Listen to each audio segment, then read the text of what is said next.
Hey buddy, welcome back. Go ahead and get settled in. Turn the lights down low if you haven't already. Pull the blanket up over your shoulders and let your eyes get heavy whenever they want to. You don't have to hold on to every word tonight. That's not what this is for. Just let my voice carry you somewhere else for a while, somewhere old and quiet, and if you drift off before the end, that's exactly how it's supposed to go. Before we start, if you're new here, I'm glad you found your way to this little corner of the internet. This channel is a place for long, slow, true stories from history, told gently, with nothing jumping out at you and nothing trying to keep you awake. If that sounds like your kind of thing, there's a subscribe button down there, and it genuinely helps this quiet little project keep going. But don't worry about that now. Just settle in. Tonight we're going somewhere a little different than usual. We're going back almost 3,000 years, to a stretch of dry hill country in the ancient Near East, to a mountain the old texts call Hermon, where, according to one of the strangest and most quietly influential books ever written, something came down from the sky and changed the course of human history forever. The book is called the Book of Enoch. And somewhere in its pages, hidden inside a story about angels, giants, and forbidden knowledge, later readers thought they saw the shadow of another more familiar story. A story about a sky god who came down among mortal women. A story about giants born from that union, and a great flood sent to wash the world clean afterward. A story, in other words, that sounds a little bit like Zeus. Now, I want to be honest with you from the very start, because that's the kind of channel this is. Nobody who studies ancient history seriously believes that the Book of Enoch is secretly a coded biography of the Greek gods, and I'm not going to pretend otherwise just to make the story more exciting. That's not how we do things here. What actually happened is something almost stranger than that, and definitely more human. For thousands of years, people living around the Mediterranean and the Near East kept running into the same haunting idea, over and over in different languages, different religions, different mountain ranges. The idea that once, a very long time ago, beings from the sky came down, married human women, taught humanity things it wasn't ready to know, and left behind a race of giants that the old world could not survive. The Hebrews told a version of it. The Greeks told a version of it. And centuries later, when early Christian scholars sat down and read both of those traditions side by side, some of them came to a very particular, very serious conclusion. They didn't think these were just two unrelated myths that happened to rhyme. Some of them thought the Greek gods themselves, Zeus included, were the very same beings the Book of Enoch was warning about, just wearing different names. That's the story I want to walk you through tonight. Not as a wild theory, but as something that actually happened in the minds of real historical people, a real chapter in the history of religion and imagination, with real texts, real dates, real arguments among real scholars who took all of this dead seriously. We'll go back to the world before the Watchers came down. We'll sit in the firelight of early human settlements and feel what daily life was like before anyone had ever heard the word Nephilim. We'll climb slowly up toward that mountain where 200 angels are said to have made a pact none of them could take back. And by the end, you'll understand why one of those angels in particular earned a reputation as the worst of them all. A reputation so lasting that his name is still spoken, quietly in religious ritual today. So settle in. Let your shoulders drop. There's nothing to fear in this story, only a long, slow unfolding of one of the oldest and most peculiar puzzles that human beings ever wrote down. Let's begin. The world before the Watchers, I want you to imagine a small settlement, somewhere in the hill country east of the Jordan River, in a time so early that later writers would remember it only as a hazy, half-mythical age. There's no name we can give this place with any confidence. It could be one of a dozen small farming communities that dotted the highlands of the ancient Levant in the centuries before anyone wrote a word of scripture down. But imagine it anyway, because these details, even if we're placing them in a composite of many such places, come from real archaeology, real bones, real pollen samples pulled from the soil by patient people with brushes and sieves. This is what daily life actually looked like, long before anyone imagined an angel coming down out of the sky. The day begins before the sun does. Someone is always awake first, usually a woman, feeding the coals that have been kept alive under a bed of ash since the night before. She doesn't strike a new fire. Fire is too precious and too much trouble to start from nothing every morning, so it gets carried, tended, protected, moved from one generation's hearth to another almost like a living thing that has to be fed and kept warm itself. She blows gently across the coals, feeds in a few dry twigs, and within a few minutes there's a small orange glow pushing back the blue dark of early morning. The house itself, if we can even call it that, is low and round or roughly rectangular, built from mud brick or fieldstone, with a roof of packed earth over a layer of reeds and branches. It's small. A family of 6 or 7 might share 1 or 2 rooms, sleeping close together on mats woven from reeds or on animal skins laid over packed earth. There's no glass in the windows, if there are windows at all, just small openings high on the walls to let smoke escape and a little gray light in. The air inside always smells faintly of wood smoke, of the animals that might be sheltered in a lean-to attached to the house, of grain and dust and human bodies living close together through cold nights. Outside, the terraced hillsides are just beginning to catch the first light. Someone built those terraces, stone by stone, probably generations before this particular morning, because the hill country here doesn't offer flat, easy farmland. Every strip of soil that can hold a row of barley or a stand of olive trees had to be coaxed into shape, walled in with fieldstone to keep it from washing down the slope in the winter rains. It's slow, backbreaking work, the kind that gets passed down from father to son, and you can still see the ghost of those terraces in the hills of the region today, thousands of years later, a quiet monument to people whose names we will never know. Breakfast, if you can call it that, is simple. Flatbread baked on a hot stone or in a small clay oven, maybe softened in a little olive oil, maybe with a handful of dried figs or a bit of goat cheese if the season allows it. Nobody eats meat every day. Meat is for feast days, for sacrifices, for the rare celebration. Most days, the diet is grain and legumes, and whatever the season provides, lentils, chickpeas, onions, wild greens gathered from the hillside, olives cured in brine.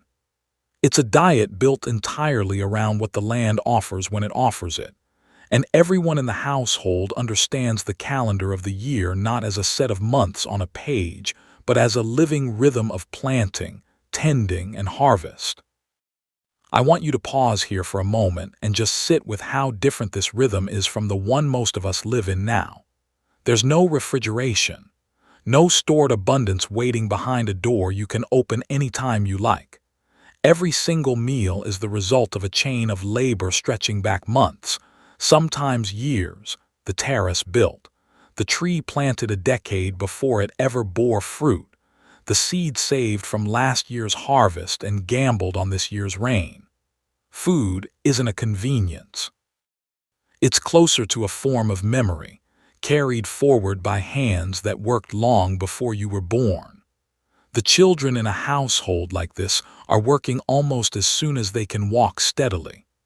Not in a cruel way, not the way we might picture child labor in a dark factory much later in history, but in the ordinary way that every hand mattered when survival depended on the whole family working together.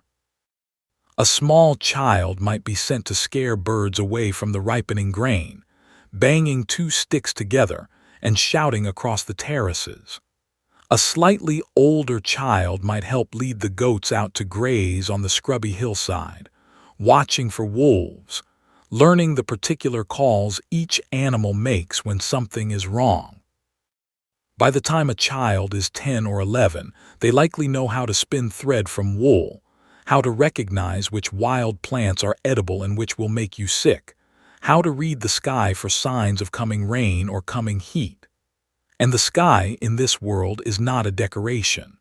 It is watched, constantly, carefully, with an attention that most of us have simply lost the need for.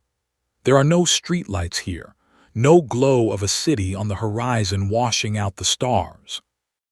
At night, the sky over these hills would have been so thick with stars that it's almost hard for a modern person to picture.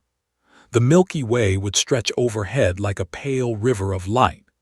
People would have known the constellations not as abstract shapes on a poster, but as genuine markers of time. This cluster of stars rising means it's time to plant. That one setting means the rains are ending. This particular alignment means the feast day is near. The heavens were, quite literally, the calendar, the compass, and in the minds of many, the home of the divine. It's worth sitting with that for a moment, too. In a world without artificial light, without any real barrier between the human world and the vast dark sky above it, the line between up there and down here would have felt much thinner than it does to us now. When the wind moved strangely, when a shooting star streaked across the horizon, when clouds gathered in unusual shapes before a storm, these were not neutral events. They were messages, or at least they might be. The sky was alive with meaning, and the people looking up at it every night, tending their small fires and their small fields, believed reasonably, given everything they knew, that something was up there watching back. This is the world into which the story of the Watchers was eventually told. Not a world of castles and kings, though those existed elsewhere and would come to matter enormously in this story too, but a world of small hearths and terraced hillsides, of families sleeping close together against the cold, of children scaring birds off the grain and old women tending coals before dawn. A world where the sky felt near enough to touch, and where a story about beings descending from it to walk among human women would not have sounded like fantasy so much as a frightening possibility, whispered around the fire on a night much like the ones you and I are imagining right now. Let's go inside one of these small stone houses for a moment longer, because I think it matters. Picture an old man near the fire, wrapped in a rough wool cloak, his hands cracked from decades of work in the terraced fields outside. Around him sit a handful of children and grandchildren, their faces lit orange by the coals, waiting for him to speak. In a world without writing available to most people, without books, without any of it, this old man's memory is the closest thing the family has to a library. He holds the stories. And on a night like this one, cold enough that everyone has pulled in close to the fire, he might begin telling a story that had been told to him by his own grandfather, about a time long before any of them were born, when the sky opened, and things came down that were never supposed to walk on the earth at all. That's the story we're going to hear now too. Mount Hermon and the 200. Before we go any further, I should tell you a little about where this story actually comes from, because it isn't part of the Bible most people grew up reading, and that fact alone turns out to be one of the more interesting threads in tonight's story. The Book of Enoch is what scholars call a pseudepigraphal text, which is just a formal way of saying it's a book written under the name of a famous ancient figure. In this case, Enoch, the great-grandfather of Noah, mentioned only briefly in the book of Genesis, by authors who almost certainly lived many centuries after that figure would have. Most historians place the core of the Book of Enoch, or at least the earliest layers of it, sometime in the 3rd or 2nd century before the Common Era, written by Jewish scribes during what's called the Second Temple period. That's roughly the same general era that produced a great deal of Jewish apocalyptic literature, writing concerned with visions of the end of the world, the nature of angels and demons, and the hidden structure of the cosmos. The book itself is really a collection of several distinct sections woven together, probably by different authors writing at different times, later assembled into the single text we now call First Enoch, or the Ethiopic Book of Enoch, because the only complete copy of it that survived into the modern era was preserved by the Ethiopian Orthodox Church, in the ancient language of Ge'ez. We'll come back to that survival story later tonight, because it's honestly one of the more remarkable tales of a book almost lost to history entirely.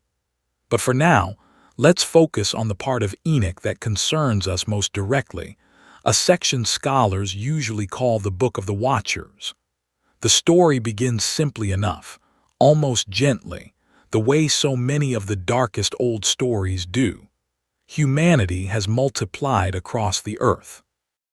Men and women have children, and those children have children of their own, and the human population, once small and scattered, begins to fill the hills and valleys of the world. And the text tells us that in those days, the daughters born to human beings were beautiful. That single detail is where everything begins to go wrong. Watching from above, and here the text is not vague at all, it is remarkably specific, are beings called the Watchers, a class of angels whose particular role, at least according to the tradition, was to observe humanity from the heavens. The text names 200 of them specifically, which is itself a striking, almost bureaucratic detail. Not a vague host of angels, not an uncountable multitude, but 200, organized under leaders, with individual names recorded one after another like a roster. According to the Book of Enoch, these watchers looked down at the daughters of men and desired them. And rather than simply admiring from a distance, as their role presumably intended, a group of them made a pact.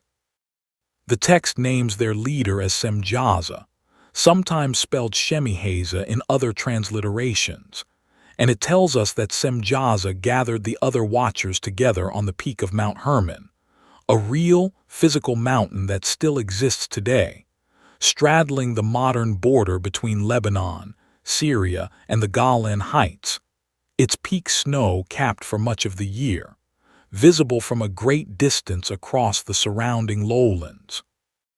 I want you to imagine that mountain for a moment, because it is not an invented, symbolic place. It's one of the tallest peaks in the region, and in the ancient world, it held a kind of natural majesty that made it a magnet for religious significance long before and long after the Book of Enoch was written. Later peoples built temples on its slopes. It was considered, in multiple traditions across multiple centuries, to be a place where the boundary between heaven and earth grew thin. So when the ancient author of this text chose Hermon as the place where the Watchers made their pact, he was choosing somewhere his audience would have recognized immediately as a place charged with divine weight, a mountain where such a meeting could plausibly happen. On that mountain, according to the text, Semjaza told the other Watchers that he was afraid to carry out the plan alone, worried that he would bear the sin of it by himself if the others backed out. And so the text records something almost eerie in its specificity. The Watchers bound themselves together by oath, all 200 of them, swearing a mutual curse upon themselves and one another if any of them broke the agreement. The text even names the mountain's role in the oath directly, telling us that Hermon received its name because it was the mountain on which they swore. Then, one by one, the text lists their names: Semjaza, Arakiel, Ramiel, Kakabeel, Tamiel.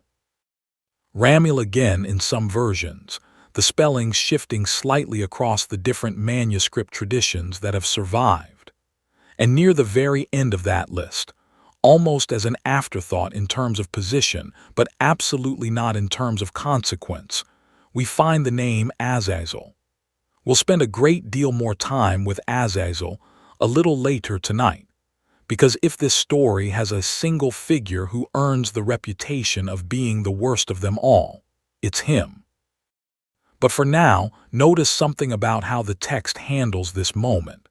It doesn't rush. It lingers on the details, on the roster of names, on the specific mountain, on the specific oath. Ancient readers encountering this text would have understood immediately that this wasn't meant to be read as vague, poetic metaphor. This was meant to be read as an account, a record, something that happened at a specific place, sworn by specific beings whose names the community apparently still remembered, or believed it remembered generations later. According to the text, after descending, the Watchers took human wives. Not through violence in the way the text describes it, at least not initially. The language suggests something closer to marriage, or at least a union the Watchers themselves regarded as legitimate, though obviously forbidden by the natural order they were meant to uphold. And here, I think, is where the emotional weight of the story really settles in, because whatever else this ancient text is, it's also a meditation on desire, on the particular danger of wanting something you were never meant to have, and on the terrible momentum that follows once a group of powerful beings convince each other, one by one, that a forbidden thing is not only possible but justified. Imagine being one of those 200, standing on that wind-swept peak, cloud moving low across the snow, listening to your leader ask you to swear an oath you know is wrong. Imagine the particular kind of courage or cowardice it would take to speak up against 99 others already nodding in agreement. The text doesn't record any watcher who refused.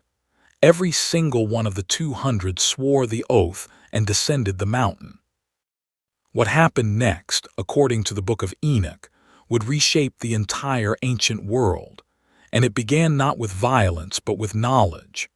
Knowledge that human beings, in the eyes of this ancient author, were never meant to have. Let's go inside that world for a while and see what these fallen watchers actually taught the people they had married. Forbidden knowledge, there's a particular kind of quiet dread that runs through the next part of the Book of Enoch, and it isn't the dread of monsters or violence. It's something more familiar than that, something closer to the anxiety a parent might feel watching a child learn to use a knife, or the unease a community might feel the first time someone brings back a new technology from a distant land, uncertain whether it will make life easier or simply give people new ways to hurt each other. According to the text, each of the fallen watchers brought a particular skill or secret down from heaven and taught it to the human wives they had taken, and through them to humanity at large. This is one of the most fascinating parts of the whole account, because instead of describing generic evil, the ancient author gets remarkably specific about exactly what knowledge was forbidden, and why. Azazel, the text tells us, taught men the making of swords, knives, shields, and breastplates. He showed them how to work metal, how to mine it from the earth, how to forge it into weapons of war. Before this, the text implies, human conflict existed in a smaller, more limited way, settled with fists or stones or wooden clubs. Metal changed that entirely. A bronze or iron blade could kill more efficiently, could be sharpened, could be carried and stored and passed from hand to hand, turning what might have been a shoving match between neighbors into something with the power to end a life in a single motion. This detail, I should mention, sits on genuinely fascinating historical ground, because the transition from stone tools to metal tools is one of the most significant technological shifts in real human prehistory, one that archaeologists have traced across the ancient Near East through careful excavation of settlement layers, each one revealing slightly more sophisticated metalworking than the layer beneath it. The authors of the Book of Enoch were writing at a time when bronze and iron weaponry had long been part of daily life, but the story they told about its origin treats it not as a proud human achievement, the kind we might celebrate today in a museum exhibit, but as something dangerous that had been given to humanity before it was ready, a technology that outpaced the wisdom needed to use it responsibly. And Azazel didn't stop at weapons.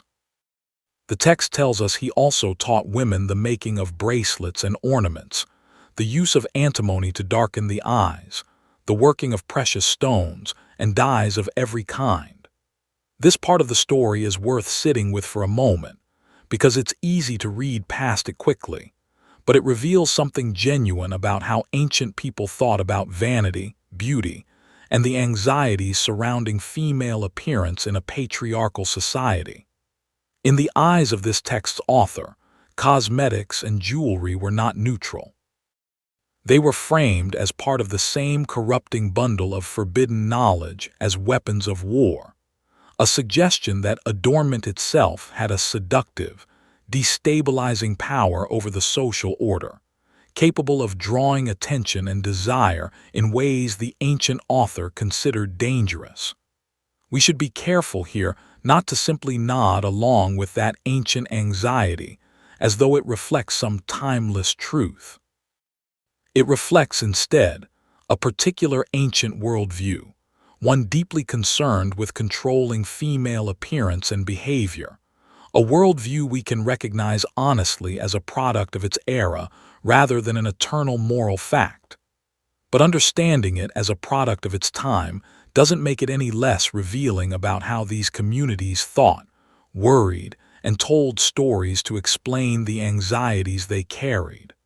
Other watchers taught other things. Shemiaza taught what the text calls enchantments and the cutting of roots, likely referring to early forms of herbal medicine and magical practice, the boundary between the two blurred in a world where illness was poorly understood, and a well-chosen plant might genuinely ease pain or might simply be believed to. Armaros taught the resolving of enchantments, essentially a kind of counter-magic. Barakijal taught astrology, the reading of meaning from the movements of the stars.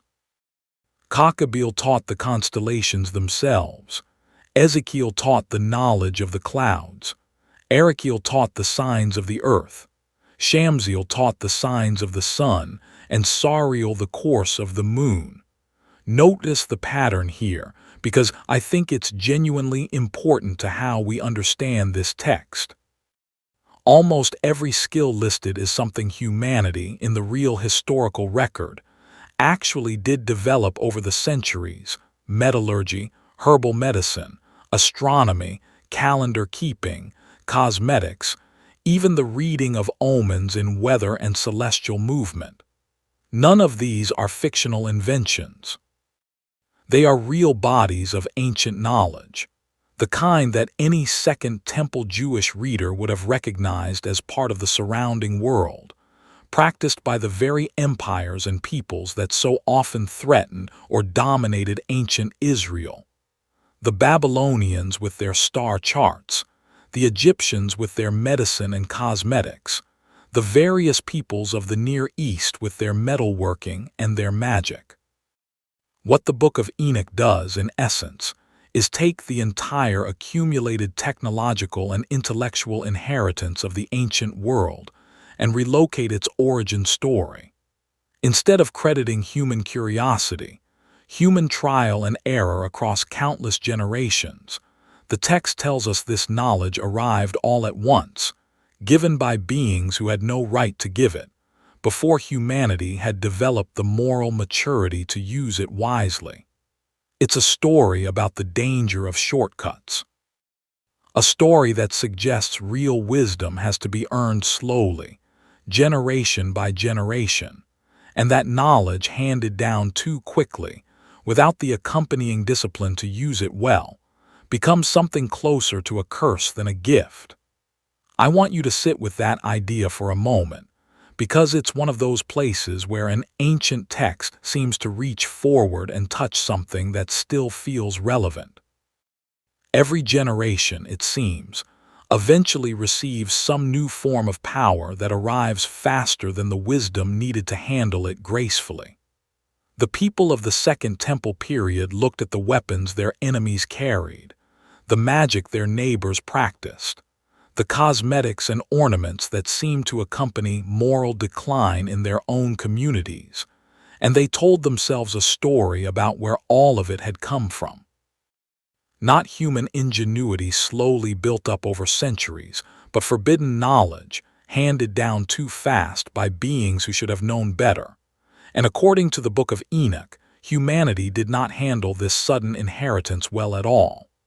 The text tells us that as men learned to forge weapons and women learned to adorn themselves in dazzling new ways, the world itself began to change, and not for the better. Wickedness increased. Violence increased. And somewhere in the hills and valleys of the ancient world, something else was growing too, something the text describes in the next section, with an intensity that must have genuinely unsettled its earliest readers. Because the children born to the Watchers and their human wives were not ordinary children at all. The Nephilim, the Hebrew word, is Nephilim, and it appears not only in the Book of Enoch but briefly and famously in the Book of Genesis itself, in a passage so short and so strange that it has puzzled readers for over 2,000 years. Genesis simply tells us that the Nephilim were on the earth in those days, that the sons of God went in to the daughters of men, and that these unions produced the mighty men of old, men of renown. 4 verses, no elaboration, and then the text moves directly into the story of the flood, as though the writer assumed the audience already knew the fuller story and didn't need it spelled out. The Book of Enoch is where that fuller story gets spelled out, in detail that Genesis simply doesn't provide, and honestly, in detail that might be a little unsettling to sit with late at night, so I'll walk through it gently. According to Enoch, the children born to the union of Watchers and human women grew at an unnatural rate, and grew to unnatural size. The text describes them as giants, 3,000 cubits tall in some manuscript traditions, a number that almost certainly isn't meant to be read literally, even by ancient standards, since a cubit was roughly the length of a forearm, and 3,000 of them would put these beings well beyond any physically coherent scale. Ancient numbers like this often function less like precise measurements and more like an expression of overwhelming, almost incomprehensible enormity, the ancient equivalent of saying something was impossibly, monstrously huge. What matters more than the exact size, though, is what the text tells us these giants did once they had grown. And here, I want to slow down, because this is where the story shifts from strange to genuinely tragic, in a way that I think gets lost when people talk about the Book of Enoch only as a spooky curiosity. The text tells us that the Nephilim began to consume everything humanity produced. The fields could not feed them. Human labor, all that painstaking work we talked about earlier, the terraces built stone by stone, the grain planted and tended through a full season, the herds carefully bred and grazed. None of it could keep pace with the appetite of these giant offspring. And when human production could no longer satisfy them, the text tells us the Nephilim turned against the people who had produced it. They began, according to the text, to devour human beings themselves, and eventually turned on each other, consuming flesh and drinking blood in a spiral of violence. The original authors clearly meant to horrify their audience. I want to pause here and think about what kind of world could produce a story like this. We talked earlier about the fragile, hard-won rhythm of ancient agricultural life, how every meal represented months or years of accumulated labor, how a single bad harvest could mean real hunger for a whole community. Now imagine telling a story to people who lived that reality, a story about beings that ate faster than the land could ever replenish, that consumed the fruits of human labor without limit and without gratitude, until there was nothing left to take but human life itself. That's not simply a monster story. That's a story about famine, about exploitation, about the terror of a world where the powerful consume everything the vulnerable manage to produce, leaving nothing behind. Some historians who study this text have suggested it may reflect real anxieties from the era in which it was written or compiled, a period when the peoples of the ancient Near East had lived through repeated invasions, occupations, and the demands of foreign empires extracting tribute, grain, and labor from conquered populations. Whether or not the Nephilim were meant as a direct allegory for any specific historical empire, the emotional logic of the story clearly resonated with people who understood in their bones what it felt like to watch the fruits of their labor consumed by forces beyond their control. The earth itself, according to the Book of Enoch, began to cry out. This is one of the more striking images in the entire text, not a human character raising a complaint to heaven, but the earth itself, personified, groaning under the weight of the violence and bloodshed being committed upon it.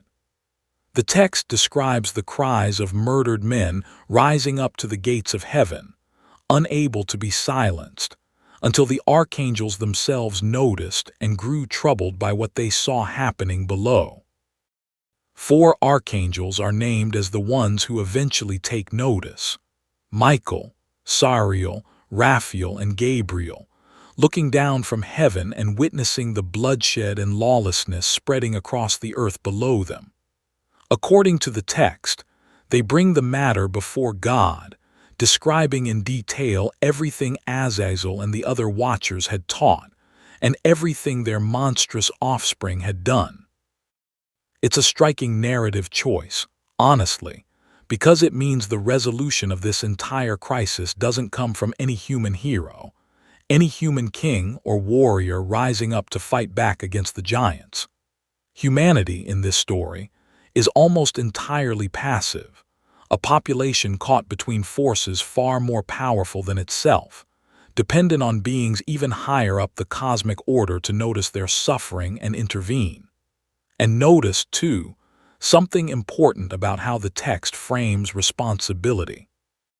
The Nephilim are described almost as unfortunate byproducts, monstrous, yes, and violent, yes, but also somewhat pitiable, caught in an unnatural existence they never asked for, driven by an unnatural hunger that was never their fault to begin with. The blame, when the archangels lay it out before God, falls squarely on the watchers who started all of this. And in particular, according to several passages in the text, the blame falls hardest on one watcher above all the others. We've mentioned his name a few times already tonight, almost in passing, the way the original text itself does at first, letting him sit quietly in a list of names before slowly revealing just how much worse his particular crimes were than everyone else's. It's time now to give him the attention the ancient authors clearly believed he deserved. Let's talk about Azazel. Azazel, the worst of them all if you go back and read through the roster of watchers named at the start of the Book of Enoch, Azazel doesn't appear first. He's not described as the one who proposed the original oath on Mount Hermon. That role belongs to Semjaza. And yet, by the time the text finishes laying out the consequences of everything that happened, it's Azazel who receives the harshest individual judgment, the most detailed condemnation, and, centuries later, the most lasting legacy in religious ritual. In a strange way, the ancient authors seem to be building toward him, saving the worst for near the end of the list, the way a storyteller might save the most unsettling detail for the final moment of a tale told around the fire, letting it linger in the silence after the last word is spoken. Why Azazel, specifically? Partly, it comes down to what he's credited with teaching. We already talked about the weapons of war and the cosmetics, but the text goes further, describing Azazel as the one who revealed what it calls the eternal secrets which are performed in heaven, secrets humanity had absolutely no business possessing. There's a sense, reading the text closely, that Azazel isn't just guilty of one forbidden act among many, but of a kind of totalizing corruption, credited with unraveling the entire boundary between what belongs to heaven and what belongs to earth. Weapons corrupted the body. Cosmetics corrupted appearance and desire. And this deeper secret knowledge, described only vaguely, corrupted something even more fundamental about how humanity understood its place in the universe. When the archangels bring their report to God, the punishment prescribed for Azazel is unusually specific and unusually severe compared to what's described for the other watchers. God instructs the archangel Raphael to bind Azazel hand and foot and to cast him into the darkness. The text describes a particular place, a desert location called Dudil, where a hole is to be made in the wilderness, and Azazel is to be thrown into it, covered over with rough and jagged rocks, left in complete darkness, unable to see light until the day of the great judgment when he will finally be cast into the fire. There's something genuinely chilling about the specificity of that punishment, the deliberate darkness, the jagged rocks, the sense of permanent, grinding imprisonment rather than a quick or merciful end. It reads less like a myth and more like a legal sentence, handed down with real judicial precision, and I think that precision is exactly the point. The ancient authors wanted their audience to feel that Azazel's punishment fit a crime understood to be uniquely severe among all the Watcher's offenses. But here's where the story becomes even more interesting, because Azazel's name didn't stay contained within the pages of the Book of Enoch. It reached backward, in a sense, into an older and much more mainstream part of Hebrew scripture, into the book of Leviticus, into one of the central rituals of ancient Israelite religious life. In Leviticus, as part of the instructions for the Day of Atonement, the priest is told to take 2 goats. One goat is sacrificed as a sin offering. The other goat, chosen by lot, is not killed at the altar at all. Instead, the priest lays his hands on its head, confesses over it all the sins and transgressions of the people, symbolically transferring that burden onto the animal, and then the goat is led out into the wilderness and released, carrying those sins away from the community entirely. This is where our modern English phrase, scapegoat, actually comes from, a goat that escapes, sent away bearing the weight of everyone else's wrongdoing. And in the original Hebrew text of Leviticus, the goat sent into the wilderness is described as being sent la Azazel, a phrase that has been debated by translators and scholars for centuries. Some understand it simply as a description of the place the goat is sent, a rugged, desolate wilderness.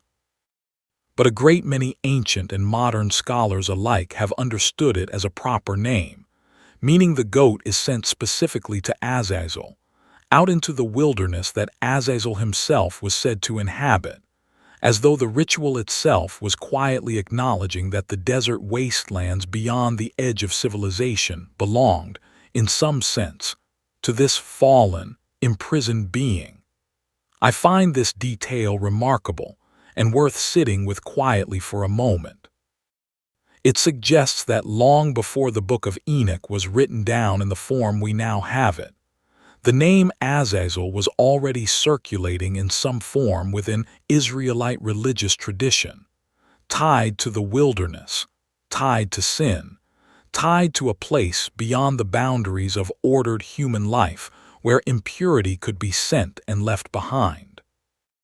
The Book of Enoch, rather than inventing Azazel from nothing, appears to be elaborating on a figure that already carried weight and meaning, weaving him into a fuller narrative that explained exactly why the wilderness, and this name in particular, had become so bound up with the idea of sin being carried away and abandoned. It's worth pausing to think about what it would have felt like to witness that Day of Atonement ritual in person, in ancient Jerusalem, centuries before the Book of Enoch as we know it was compiled.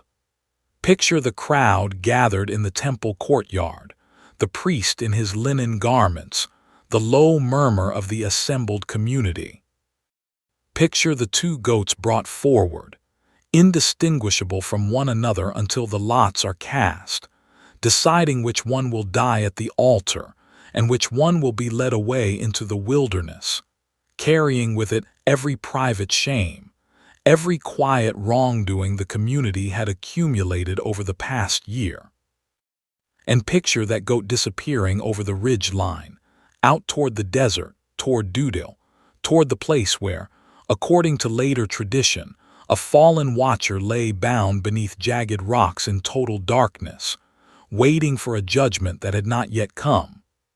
That image, I think, tells us something true and lasting about why this particular figure earned the reputation as the worst of the Watchers. It isn't simply that his individual crimes were worse on some abstract moral scale. It's that his name became attached, in the actual lived religious practice of an entire people, to the very concept of sin itself, the thing carried away from the community and abandoned in the wilderness. Of all 200 watchers named on that mountain, only Azazel's name survived into ongoing ritual life, spoken aloud once a year, every year, for as long as the temple stood. We'll come back to Azazel again a little later tonight, because when we eventually turn to the Greek myths and the question of Zeus, his name resurfaces in a surprising place. But for now, let's step back from the desert and the darkness and turn our attention to the man the whole book is named after. Because before any of this, before the mountain, before the oath, before the giants and the judgment, there was a quiet, deeply unusual man named Enoch, who is said to have walked so closely with God that he never experienced death at all. Enoch the scribe in the book of Genesis. Enoch receives one of the shortest biographies of any figure in the entire Hebrew Bible, and yet it might also be one of the strangest. The text tells us he lived 365 years, a number that scholars have long noted matches the days of a solar year, likely no accident given how much of the later Enoch tradition concerns itself with astronomy and calendars. And then Genesis tells us something that no other figure in that entire genealogy receives. It says that Enoch walked with God, and he was not, for God took him. That's it. No death is described. No burial. Just a quiet, almost understated statement that Enoch simply stopped being present among the living, because God took him somewhere else. For ancient readers steeped in a tradition where death was universal, where even the most righteous figures in Scripture eventually died and were buried, this single line about Enoch must have stood out as genuinely extraordinary. It practically invites the question that later writers eventually answered at enormous length. Taken where, exactly? And what did he do there? The Book of Enoch answers that question with an elaborate cosmic travelogue, describing Enoch being led by angels on journeys through the heavens, shown the storehouses of the winds, the chambers where the sun and moon complete their courses, the resting places of the stars, and eventually, in a passage many scholars consider among the most theologically significant in the entire text, brought face to face with a divine throne of dazzling, almost unbearable brightness. But before any of those grand visions, Enoch's role in the story of the Watchers is much more grounded, and honestly, much more human in its emotional texture. According to the text, once the Watchers have descended, taken wives and begun teaching forbidden knowledge, and once their monstrous offspring have begun devastating the earth, the fallen Watchers themselves grow afraid. They understand, perhaps for the first time, the full weight of what they've done, and they turn to Enoch, a righteous scribe still living among humanity, and beg him to write a petition on their behalf, asking God for forgiveness. I want you to imagine that scene for a moment, because I think it's one of the most quietly poignant details in the entire text. These are beings of immense power, angels who once stood in the presence of God, who chose, deliberately and with full knowledge, to break the order of creation. And now, faced with the consequences of that choice, they come to a mortal man, someone they would once have considered beneath them entirely, and ask him to speak to heaven on their behalf, because they no longer feel worthy of approaching God directly themselves. Enoch agrees. He writes out their petition, and then, according to the text, falls into a kind of trance or vision, in which he sees himself carried up into the heavens to deliver the petition directly. What follows is a vivid account of Enoch passing through walls of crystal and fire, through a house built of hailstones with a ceiling like the path of stars, into an inner chamber even more magnificent, where he finally stands before a throne so bright he can barely bring himself to look upon it, surrounded by beings whose descriptions echo the fiery, wheel-like visions found elsewhere in Hebrew prophetic literature. And there, in that overwhelming presence, Enoch receives his answer. It is not the answer the Watchers were hoping for. He's told, clearly and without room for negotiation, that there will be no peace for them, no forgiveness, that they have abandoned the eternal order of heaven for the fleeting, mortal pleasures of the earth, and that the judgment already described, the darkness, the binding, the eventual fire, will stand.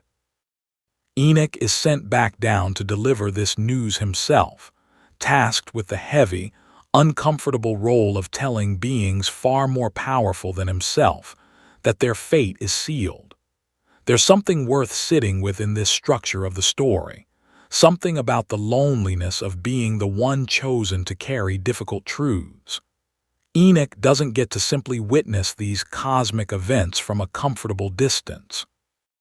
He's pulled directly into the middle of the crisis, forced to write the doomed petition, forced to travel to the heart of heaven itself, and forced to return and speak the verdict aloud to beings who are, by any measure, terrifying in their power and their desperation. And yet the text presents him doing all of this with a kind of steady, quiet faithfulness, never flinching from the responsibility placed on him, even when the news he carries is heavy.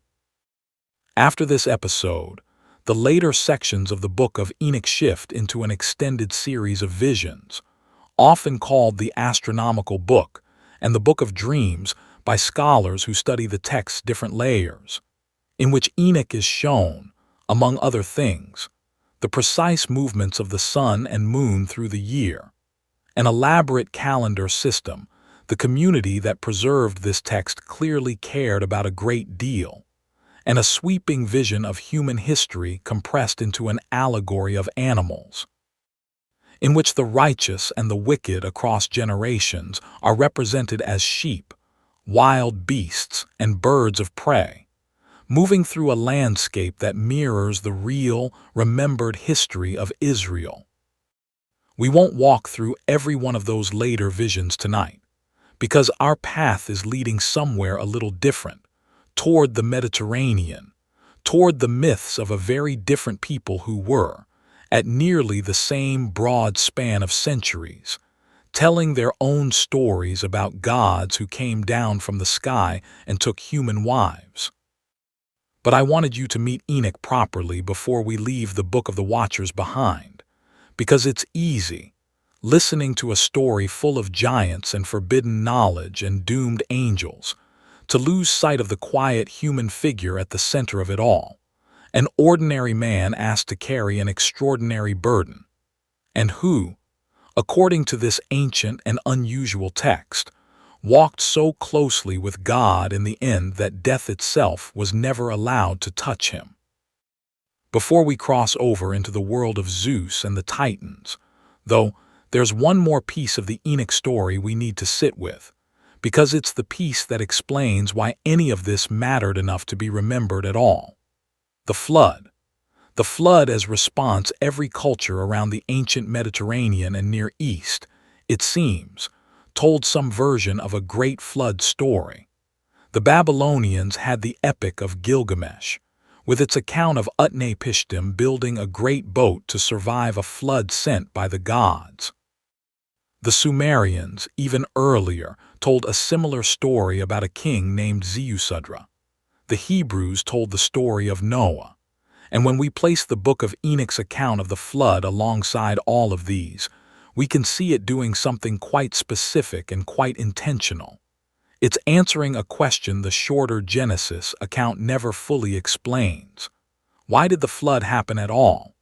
What exactly had humanity done to deserve such a total, world-ending judgment? Genesis offers only a brief, somewhat abstract answer, telling us that God saw the wickedness of humanity was great, that every inclination of the human heart was continually evil, and that God was grieved and regretted having made humanity in the first place. It's a genuinely moving passage in its own right, full of divine sorrow rather than simple anger, but it doesn't give us a clear causal chain. What specifically had gone so wrong? The Book of Enoch answers that question directly, and its answer is the entire story we've been walking through tonight. The flood, according to Enoch, wasn't simply a response to generic human sinfulness. It was a direct response to the actions of the Watchers, to the forbidden knowledge they taught, to the violence and consumption of the Nephilim, and to the corruption of the created order that their descent from heaven had introduced. In this telling, humanity itself is almost a secondary casualty, caught up in a catastrophe set in motion primarily by beings who were never supposed to walk the earth at all. There's a passage in the Book of Enoch where God instructs the archangel Sariel to go and warn Noah specifically, to tell him that a flood is coming, and that he alone, along with his family, will be preserved, so that his descendants can repopulate the earth once the destruction has passed. This detail matters, because it positions Noah not simply as a righteous man chosen at random from among the wicked, but as a kind of deliberate reset button for creation, chosen precisely because his line had remained untouched by the corruption the Watchers had introduced. I want you to imagine, for a moment, what it must have felt like to be among the very last generation before that flood, according to this ancient telling. Imagine growing up in a world where the elders still remembered a time before the Watchers descended, a time when human life, though hard, followed a rhythm that made sense, before giants walked the hills devouring everything in sight, before weapons of war had been forged and turned against neighbors, before the earth itself, as the text says, began to cry out under the weight of bloodshed. Imagine watching that older, more stable world dissolve within a generation or two, replaced by violence and hunger and fear, and understanding, or at least believing, that this collapse had been caused by powerful beings who had abandoned their proper place in the order of creation. There's something in that emotional shape of the story that feels recognizable even now, even across the enormous gulf of centuries separating us from the people who first told it. The sense that the world used to make more sense, that some past generation, through arrogance or short-sightedness or simple desire, opened a door that should have stayed closed, and that the rest of us are left living with the consequences. Every era of human history, it seems, eventually produces its own version of this story, its own explanation for why the world feels less stable than the elders remember it being. The Book of Enoch simply happens to be one of the oldest and most fully developed versions of that impulse that we still have preserved in written form. According to the text, once the flood comes and passes, the physical bodies of the Nephilim are destroyed, but something of them lingers on. Later Jewish tradition, developing this idea further in texts written after Enoch, suggested that the spirits of the Nephilim survived the destruction of their bodies, becoming a class of malevolent spirits that continued to trouble humanity long after the flood waters receded, an idea that some scholars believe influenced later Jewish and early Christian understandings of demons more broadly. In this reading, the flood didn't simply end the crisis. It transformed it, taking a threat that had once been visible and physical, giants walking openly across the land, and pushing it into something unseen, lingering at the edges of the world, an invisible echo of the original catastrophe. It's a genuinely eerie idea to sit with quietly in the dark. The notion that a story from 3,000 years ago imagined the destruction of one kind of monster, simply making room for another, less visible kind, one that couldn't be bound in a desert pit or drowned in a flood, because it no longer had a body at all. We're going to leave the ancient Near East behind for a while now, and travel west across the Mediterranean to the rocky hills of Greece, where a very different set of storytellers were, at roughly overlapping points in history, telling their own tales about gods descending to earth, taking mortal lovers, and giving birth to a race of enormous, dangerous beings. Later readers, centuries after both traditions had already taken shape, would look at these two bodies of story sitting side by side and ask themselves a question that still echoes quietly into the world of religious scholarship today. Could these possibly be describing the same events? Let's find out what they saw. A book almost lost before we cross into Greece, I want to tell you a quieter story, one that doesn't involve giants or angels at all, but which I find just as remarkable in its own way. It's the story of how the Book of Enoch itself managed to survive at all, across nearly 2,500 years, through empires rising and falling, through the birth of Christianity, through centuries in which the book fell almost entirely out of circulation everywhere except one small, isolated corner of the world. For a period of time, particularly in the first couple of centuries after the birth of Christianity, the Book of Enoch appears to have been fairly well known, at least among certain communities. It's quoted directly in the New Testament, in the short book of Jude, where the author references Enoch by name and paraphrases a line from the text almost word for word, describing the Lord coming with 10,000s of his holy ones to execute judgment. Several early Christian writers, whom we'll meet properly in a little while, treated the book as a genuinely valuable source of insight into the origins of evil and the nature of fallen angels, and it seems to have circulated fairly widely in Greek translation around the Eastern Mediterranean. But somewhere around the 4th century, opinion began to shift, at least within the communities that would eventually solidify into mainstream Christian orthodoxy. Influential theologians began to argue that the Book of Enoch simply couldn't be authentically ancient, that it must be a later forgery, and that its strange, vivid content about angels marrying human women sat uneasily alongside the more restrained, more carefully controlled theology that the developing church was trying to establish. Slowly, the book fell out of favor. It wasn't formally banned so much as gently, gradually, set aside, left out of the canon that was crystallizing across most of the Christian world, until eventually it stopped being copied by most scribes entirely, and the Greek and Aramaic versions that had once circulated widely began, one by one, to disappear. For close to 1,000 years, in most of Europe and the Mediterranean world, the Book of Enoch existed only as a scattering of fragments and second-hand references in other people's writing. Scholars knew it had existed. They knew early Christian writers had quoted it and discussed it, but the actual complete text seemed to have vanished, the way so many ancient works have simply been lost to fire, decay, neglect, and the sheer slow erosion of time. Except it hadn't vanished everywhere. In Ethiopia, the story took a very different path.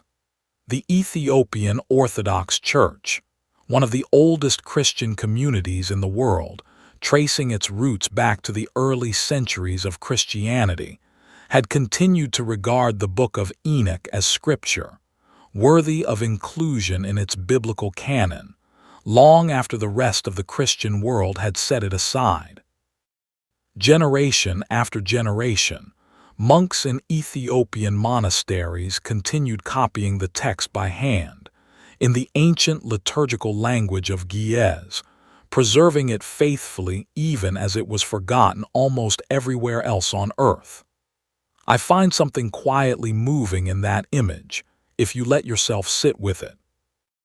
While European scholars debated whether the Book of Enoch had ever really existed in complete form, treating it as a kind of legendary lost text, monks in the highlands of Ethiopia were, in the most literal sense, keeping it alive, copying its strange and vivid visions of angels and giants onto fresh parchment, generation after generation, in monasteries perched on remote plateaus.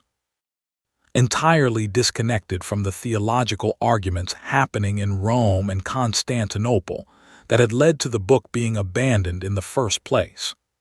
The wider world only rediscovered this survival in the 18th century, through the travels of a Scottish explorer named James Bruce, who journeyed through Ethiopia between 1768 and 1773, searching, among other things, for the source of the Blue Nile.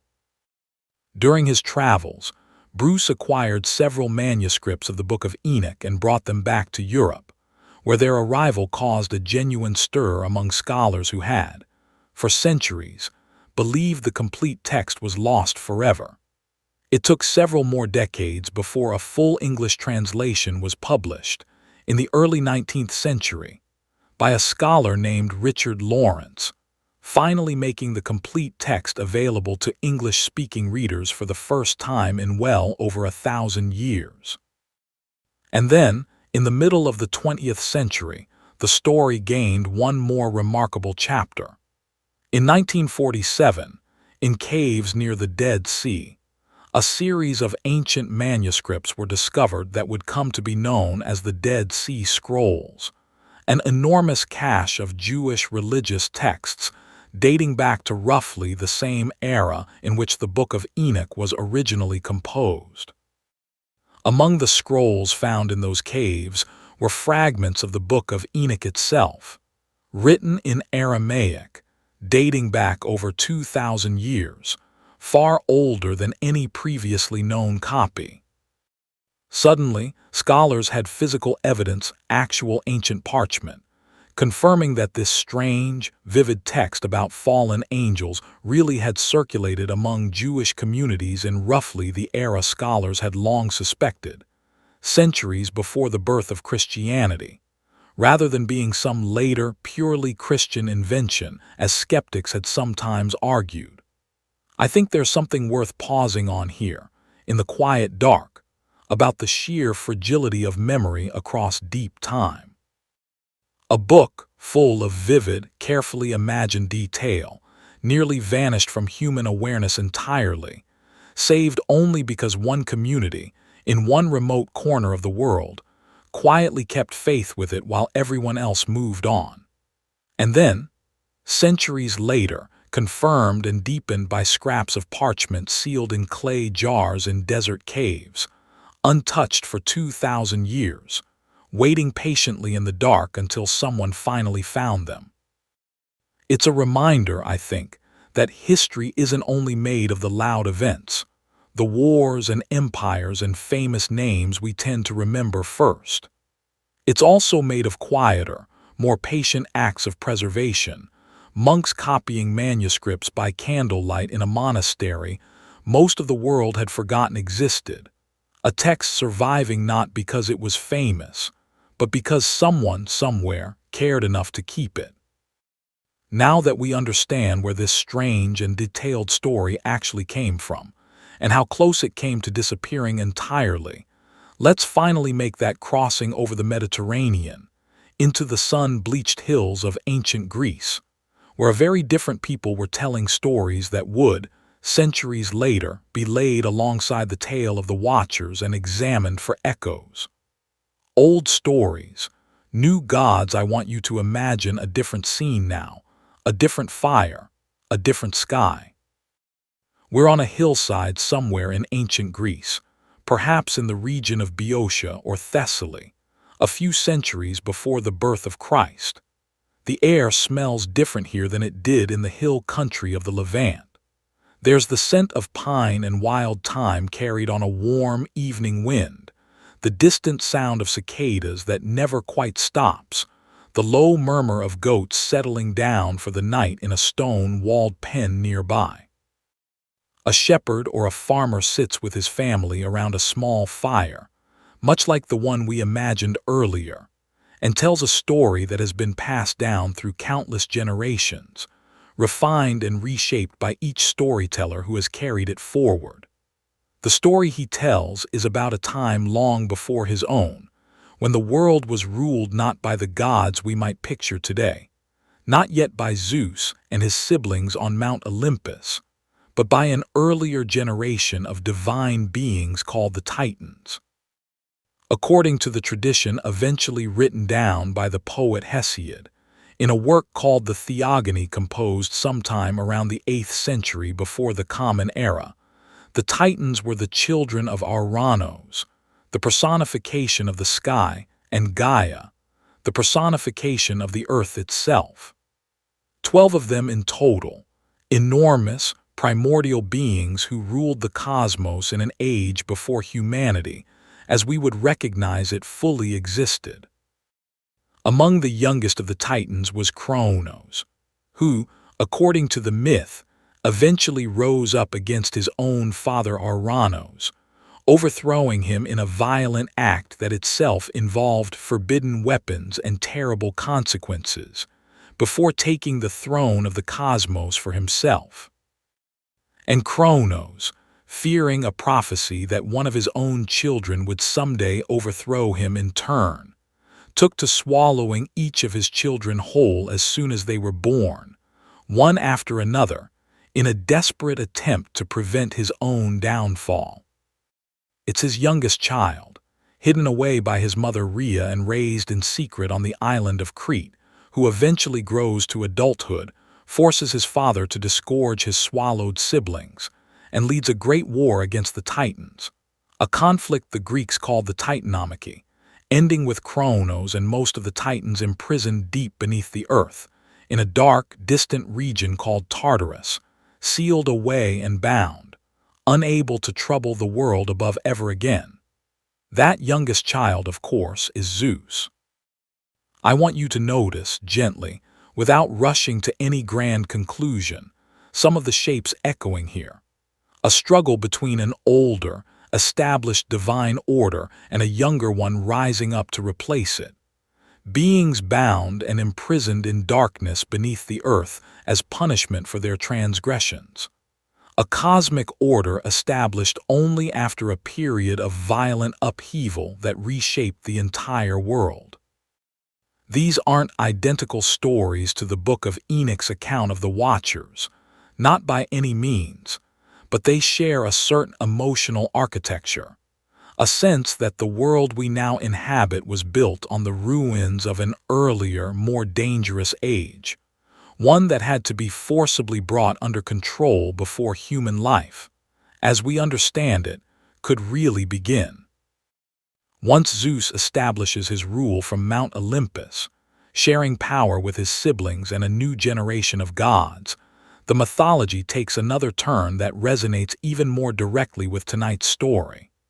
Zeus, according to countless myths recorded by Greek poets over the following centuries, repeatedly descends to earth or draws mortal women up toward himself, taking on various disguises to do so. He comes to Europa in the form of a magnificent white bull, carrying her across the sea to Crete. He comes to Leda in the form of a swan. He comes to Danae as a shower of golden light, descending into the bronze chamber where her father had imprisoned her, believing no mortal man could possibly reach her there. He comes to Alcmene disguised as her own husband, deceiving her entirely. And from these unions between a sky god and mortal women, heroes are born, figures of extraordinary strength and unusual destiny, standing somewhere between the human and the divine. Perseus, born of Danae, who would go on to slay the Gorgon Medusa. Helen, born of Leda, whose legendary beauty would eventually help spark the Trojan War. And most relevant to our story tonight, Heracles, born of Alcmene, the single most famous of all the Greek heroes, a man of superhuman strength, said in some traditions to have grown to an extraordinary size and power that set him apart from every ordinary mortal around him. There's a broader category of these figures in Greek mythology, in fact, that scholars often gather together under the term demigods, or heroes, children born from a union between a god and a mortal, standing at the threshold between two worlds, often possessed of great strength, great destiny, and often, in the end, great tragedy as well. It's genuinely striking, if you lay this pattern beside the Book of Enoch's account of the Watchers and the Nephilim, how similar the underlying shape is. A divine being descends.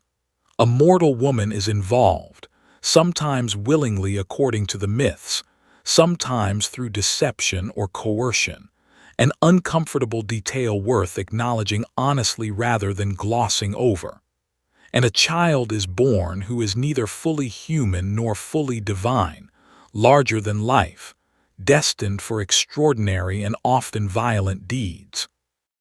But the Greek tradition offers us one more layer that lines up even more precisely with the story we've spent this evening exploring. And it involves a race of beings the Greeks called the Gigantes, or giants, born, according to Hesiod, from the blood of the castrated Ouranos as it fell upon the earth, Gaia herself. These giants eventually rose up in open war against Zeus and the Olympian gods, a conflict remembered as the Gigantomachy, a cosmic battle depicted for centuries afterward on temple friezes and painted pottery across the Greek world, showing enormous, often serpent-legged beings locked in violent combat against the gods of Olympus. Zeus and the Olympians, according to the myth, only managed to win this war with the help of a mortal hero fighting alongside them, since a prophecy had apparently declared that the gods alone could not defeat the giants without human assistance. That hero, in most versions of the story, is Heracles himself, the very demigod born of Zeus's own union with a mortal woman, brought into the conflict to help subdue the monstrous offspring of an earlier, more chaotic age. A god descending to earth. A war against giants. A mortal hero, born of that very same divine descent, needed to finally bring the conflict to an end. Sit with that shape for a moment quietly, and you'll understand exactly why later readers, encountering both traditions side by side, found themselves unable to simply shrug the resemblance off as coincidence. And there was one more figure in the Greek tradition whose story lined up in an even more specific, almost uncanny way with the account of the Watchers teaching forbidden knowledge to humanity. His name was Prometheus, and his story is where we're going to turn next. Prometheus and the fire that wasn't his to give. Prometheus belonged to an older generation than the Olympians, technically a Titan by birth, though he sided with Zeus during the Great War against Kronos and the other Titans, and was allowed, as a result, to remain free while most of his kin were bound in Tartarus below. According to Hesiod, and later expanded by the playwright Aeschylus in his tragedy Prometheus Bound, this particular Titan had a special fondness for the newly created race of humanity, a fondness that would eventually cost him everything. The myth tells us that Zeus, for reasons the ancient sources describe with varying degrees of severity, had decided to withhold fire from humankind.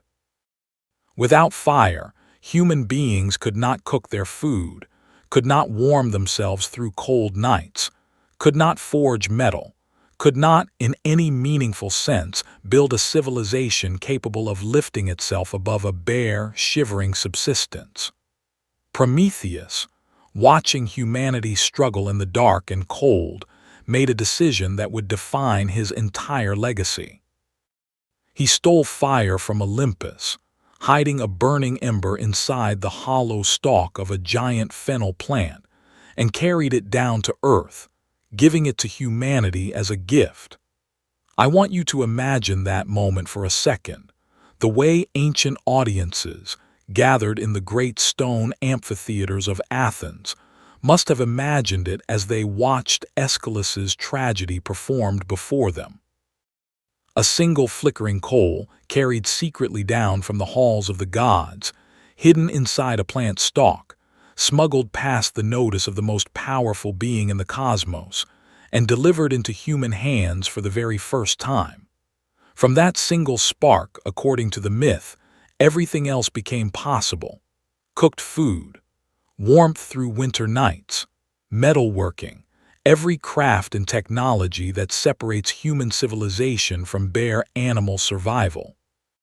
Some ancient sources go even further, crediting Prometheus not only with the gift of fire itself, but with teaching humanity the arts and sciences that followed from it, much the way the Book of Enoch credits the Watchers with teaching metalworking, astrology, and medicine.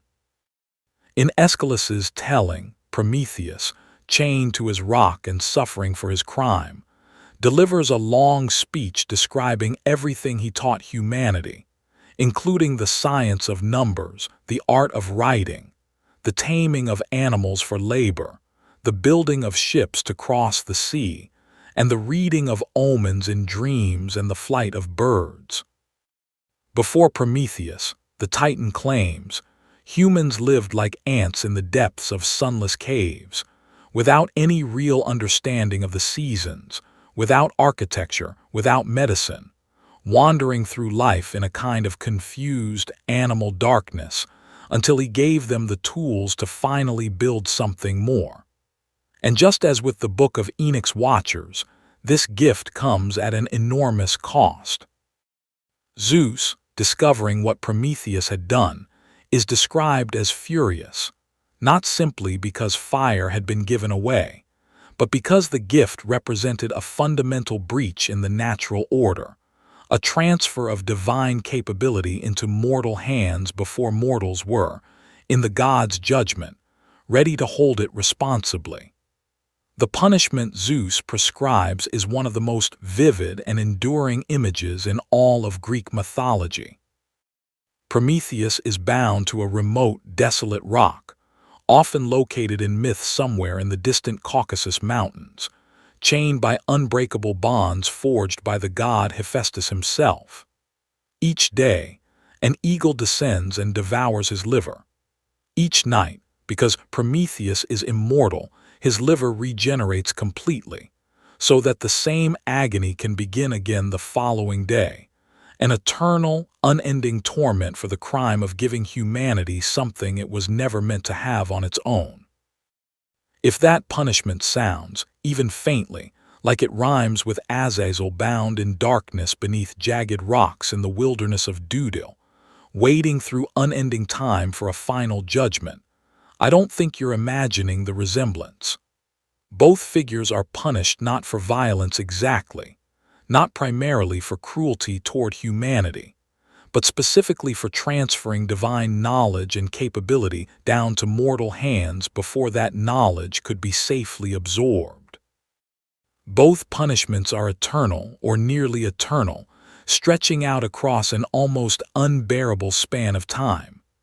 Both figures are bound to remote, harsh, physically punishing locations, deliberately separated from the world they tried to help. It's worth saying clearly, because this is the kind of moment where it's easy to get carried away, that there's no solid historical evidence the authors of the Book of Enoch had ever read Hesiod or Aeschylus, or that Greek poets had ever encountered early versions of the Watcher's tradition. These stories likely developed independently, shaped by their own particular cultures, their own particular anxieties about knowledge, power, and the proper boundary between the divine and the human. What we're looking at, most historians would tell you, isn't direct borrowing so much as a kind of parallel human imagination, two different ancient societies, separated by geography and language, independently arriving at strikingly similar ways of explaining where humanity's most dangerous and most valuable knowledge actually came from, and why possessing it seems to always carry a cost. But independent origin doesn't mean the resemblance went unnoticed. Quite the opposite, in fact.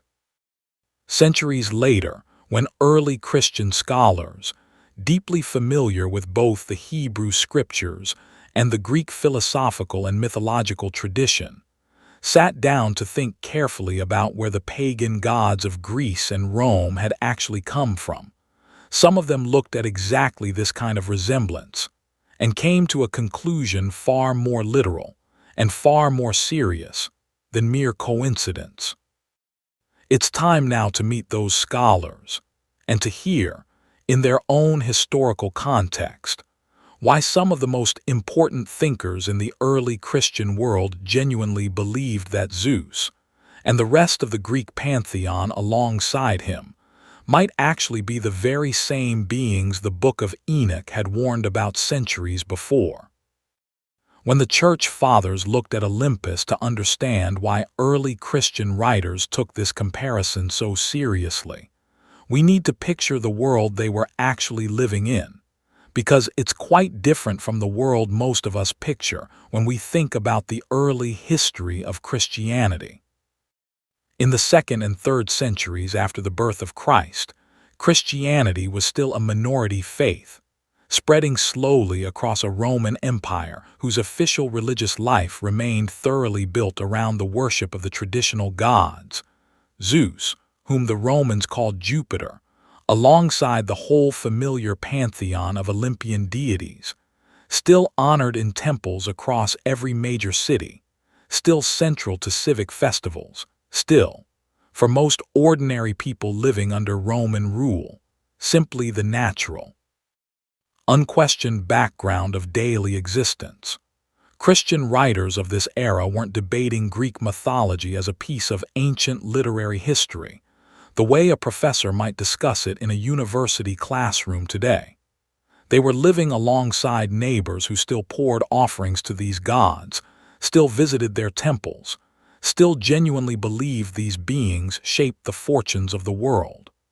The question of what, exactly, the pagan gods actually were carried real, immediate stakes. One of the most important early Christian thinkers to address this question directly was a man named Justin Martyr, writing in the middle of the 2nd century. Justin had been trained as a philosopher before converting to Christianity, and he brought a philosopher's careful, argumentative style to his writing, composing detailed defenses of the Christian faith addressed directly to the Roman emperor, attempting to explain and justify Christian beliefs to a skeptical and sometimes hostile audience. In his surviving writings, Justin puts forward an explanation for the origin of pagan mythology that draws directly, and quite explicitly, on the tradition we've spent this evening exploring. He argues that the stories the Greeks told about their gods, including the tales of Zeus descending to earth and fathering children with mortal women, actually originated from a garbled, distorted memory of the very events described in Genesis and the Book of Enoch, the descent of fallen angels and their union with human women. According to Justin, these fallen beings, whom he identifies as demons in the Christian theological sense, had spread themselves throughout the ancient world after their fall, presenting themselves to different peoples under different names, accepting worship and sacrifice from populations who had no idea they were actually venerating the same corrupted, rebellious beings described in the Hebrew tradition. In other words, Justin Martyr wasn't suggesting a vague, poetic resemblance between two unrelated mythologies. He was making a direct, literal theological claim that Zeus and the rest of the Greek pantheon were, in his understanding, the very same fallen angels described in the Book of Enoch, now worshipped under new names by people who had lost the original memory of who, or what, they actually were. Justin wasn't alone in this view. Other early Christian writers developed similar arguments in the decades and centuries that followed. Tertullian, a fierce and often sharply worded Christian writer active in North Africa around the turn of the 3rd century, argued along very similar lines, treating the pagan gods as fallen angels or the demonic spirits descended from them, actively working to lead humanity astray through false worship. The Book of Enoch itself, interestingly, was treated by Tertullian as genuinely valuable scripture, and he specifically defended it against critics of his own era who had already begun questioning its authenticity, arguing that it had simply been neglected by those who failed to recognize its true origin and value. Athenagoras of Athens, another Christian writer of the same general period, developed the idea further still, describing the fallen angels and their monstrous offspring as the source not only of pagan worship, but of the very concept of divination, oracle speaking, and magical practice that was so deeply woven into everyday religious life across the Greco-Roman world. In his framework, the entire apparatus of pagan religious experience, the oracles people consulted, the omens they read, the spirits they believed influenced their daily fortunes, all traced back to these same rebellious, fallen beings, still active in the world, still working to draw humanity away from the one true God.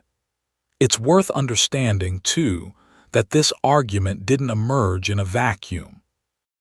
It connected to a much older Greek and Roman intellectual tradition of its own, one that had nothing originally to do with Christianity at all, called Euhemerism, named after a Greek writer of the 4th century before the Common Era named Euhemerus, who had proposed, in a work now mostly lost except for fragments quoted by later authors, that the gods of mythology had actually once been real, powerful human kings and rulers, whose extraordinary deeds had been exaggerated and mythologized by later generations until they came to be worshipped as divine. Christian writers essentially took this existing framework, the idea that the gods had once been something else, some other category of real being whose true nature had been distorted through centuries of retelling, and combined it with the Book of Enoch's account of the Watchers, producing a distinctly Christian version of the same basic move. Where Euhemerus had suggested the gods were once mortal kings, Justin Martyr and Tertullian suggested they were once fallen angels. Both approaches shared the same underlying instinct, a refusal to treat the old gods as either fully real, in the sense their pagan worshippers understood them, or as entirely meaningless invention. Instead, both traditions insisted there was some real, historical kernel underneath the myth, something that had actually happened, however distorted the retelling had become across the centuries. I want to be careful here, because it would be easy to walk away from this chapter thinking that early Christianity had somehow proven, in some rigorous historical sense, that Zeus and Azazel were literally the same figure. That's not quite what happened, and it's not what serious historians of religion would tell you today. What happened instead is that a group of thoughtful, well-educated early Christian writers, living in a world still saturated with pagan worship, needed a coherent explanation for why so many different peoples across the ancient world had independently arrived at such strikingly similar stories. Gods descending to earth, forbidden knowledge, monstrous offspring, and eventual divine punishment. Rather than dismissing pagan religion as simple, meaningless fantasy, they took it seriously as a genuine spiritual phenomenon, one they explained through the theological framework already available to them from the Book of Enoch and Genesis. Whether or not you find their explanation persuasive today, and most modern historians of religion would treat it as a fascinating piece of ancient theological reasoning rather than an actual historical fact, it's genuinely remarkable that this argument was made at all seriously by educated thinkers, defended in writing, debated, and passed down across generations of Christian scholarship. The comparison between Zeus and the Watchers isn't a modern internet theory dreamed up for entertainment. It's a real, documented argument from the earliest centuries of Christian intellectual history, made by people who had every reason to think carefully about what they were claiming, because the stakes, for them, were nothing less than the true nature of the divine world they believed surrounded them on every side. Let's take a slower, more careful look now at exactly where these two traditions align most closely, and just as importantly, where they genuinely diverge, because the differences turn out to be just as revealing as the similarities.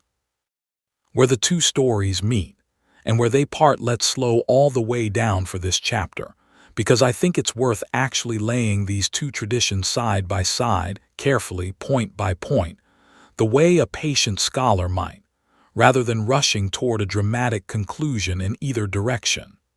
Start with the descent itself. In the Book of Enoch, 200 angels, beings who belong properly to the heavens, choose to come down to the physical world, driven by desire for mortal women. In the Greek tradition, Zeus, a being who belongs properly to Olympus, a realm set apart from ordinary earthly life, repeatedly descends or draws mortal women upward, driven by very similar desire. Both traditions treat this descent as a genuine transgression, a crossing of a boundary that was meant to remain fixed. Neither tradition treats it as morally neutral. In the Hebrew tradition, the Watchers face severe punishment for it. In the Greek tradition, Zeus faces no direct punishment himself, being the supreme ruler of the cosmos with nobody positioned above him to hand down judgment. But the mortal women involved, and the world around them, often suffer greatly as a consequence, through jealous persecution from Zeus's wife Hera, through tragic and violent fates for many of the resulting children, through wars and disasters that ripple outward from these unions across generations of myth. Now consider the offspring. The Nephilim of Enoch are giants, described as unnaturally large, unnaturally hungry, and ultimately destructive on a scale that threatens the survival of ordinary humanity itself. The heroes and demigods of Greek myth are not typically described as monstrously oversized in quite the same relentless way, though some, like Heracles, are noted for extraordinary size and strength beyond any ordinary mortal. And the giants of Greek myth, born separately from the blood of Ouranos rather than directly from Zeus's own unions, do match the Nephilim far more closely in scale and menace, waging open war against the gods themselves before finally being subdued. It's worth noting, too, that some ancient sources use overlapping vocabulary here in ways that only deepen the sense of connection. When the Hebrew scriptures were eventually translated into Greek, in the translation known as the Septuagint, produced by Jewish scholars in Alexandria in the centuries before Christ, the Hebrew word Nephilim was rendered using the Greek word gigants, the very same word used to describe the monstrous offspring of Ouranos in Greek mythology. That's not a coincidence born of modern speculation. That's an actual translation choice made by ancient Jewish scholars fluent in both languages and both traditions, who apparently looked at the Hebrew concept of the Nephilim and the Greek concept of the gigants, and judged them close enough in meaning to use the same word for both. Sit with that for a moment, because I think it's one of the single most concrete pieces of evidence in this entire story. This isn't a modern writer noticing a resemblance centuries later. This is an ancient, learned translation team, working directly with both traditions in their original languages, making a deliberate linguistic choice that treats the Hebrew giants and the Greek giants as, at minimum, close enough conceptual cousins to share a single word between them. Then consider the forbidden knowledge. Azazel teaches weapons, cosmetics, and secret arts. Prometheus gives fire and, in some tellings, the broader foundations of civilization built upon it. Both figures are punished with extraordinary, prolonged suffering in a remote, harsh location, bound and immobilized, unable to intervene further in the world they tried to help or corrupt, depending on how you read the story. Both punishments stretch out across an almost unbearable span of time, awaiting either an eventual final judgment, in Azazel's case, or, in Prometheus's case, eventual release, which the myth tells us finally comes at the hands of Heracles himself, who kills the eagle and frees the suffering Titan, centuries after his original punishment began. And consider, finally, the flood. The Hebrew tradition tells us a flood was sent specifically because of the violence and corruption the Watchers and their offspring introduced into the world. The Greek tradition, less commonly remembered today but very much present in ancient sources, also includes a great flood, sent by Zeus, according to the version recorded by the poet Ovid centuries later in his Metamorphoses, as punishment for the wickedness of a corrupted human race, survived only by a righteous couple named Deucalion and Pyrrha, who repopulate the earth afterward, much as Noah and his family do in the Hebrew account. Now, having laid all of that out carefully, let's talk honestly about where these traditions genuinely diverge, because the differences matter just as much as the similarities, and a careful historian doesn't get to simply skip past them. In the Book of Enoch, there's a single, supreme God, standing entirely outside and above the drama of the Watchers, issuing judgment upon them from a position of complete moral and cosmic authority. In the Greek tradition, Zeus himself is a participant in exactly the kind of behavior the Watchers are condemned for, repeatedly descending to pursue mortal women, with no higher divine authority positioned above him to judge or punish that behavior the way the Watchers are judged. The moral architecture of the two stories is fundamentally different, even where the surface events rhyme. Enoch's God punishes transgression from a position entirely outside it. Greek myth's Zeus commits the very transgression the story is built around, and remains, throughout the tradition, the unquestioned ruler of the cosmos regardless. The two traditions also emerged from very different literary purposes. The Book of Enoch was written, as best scholars can determine, as a work of Jewish apocalyptic theology, concerned with explaining the origin of evil, offering comfort and moral clarity to a community living under foreign occupation and hardship, and looking forward to an eventual, decisive divine judgment that would set the world right. Greek mythology developed over centuries as a much broader, more varied body of oral and literary tradition, serving many different purposes across many different contexts: religious ritual, civic identity, entertainment, philosophical reflection, and artistic inspiration, all woven together, without the same singular theological throughline that shapes the Book of Enoch from beginning to end. So where does that leave us, sitting here in the quiet dark, turning this comparison over in our minds? I think the most honest answer, the one most careful historians of religion would actually give you, is this: these aren't the same story wearing two different costumes. They're two genuinely different ancient traditions, shaped by different peoples, different languages, different historical pressures, that nonetheless arrived, independently, at strikingly similar answers to some of the oldest questions human beings have ever asked.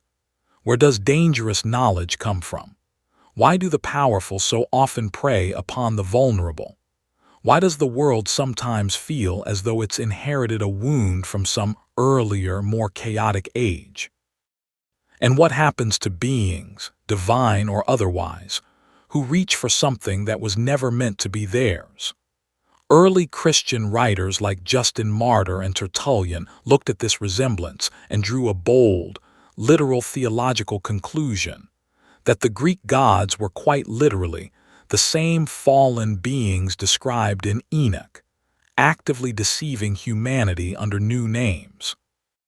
Most historians today would gently set that literal claim aside as a product of its particular era's theological needs, while still finding the underlying resemblance itself endlessly fascinating, a genuine window into how differently, and yet how similarly, ancient people across the Mediterranean world tried to make sense of the same deep, unsettling questions about power, desire, and the fragile boundary between the human and the divine.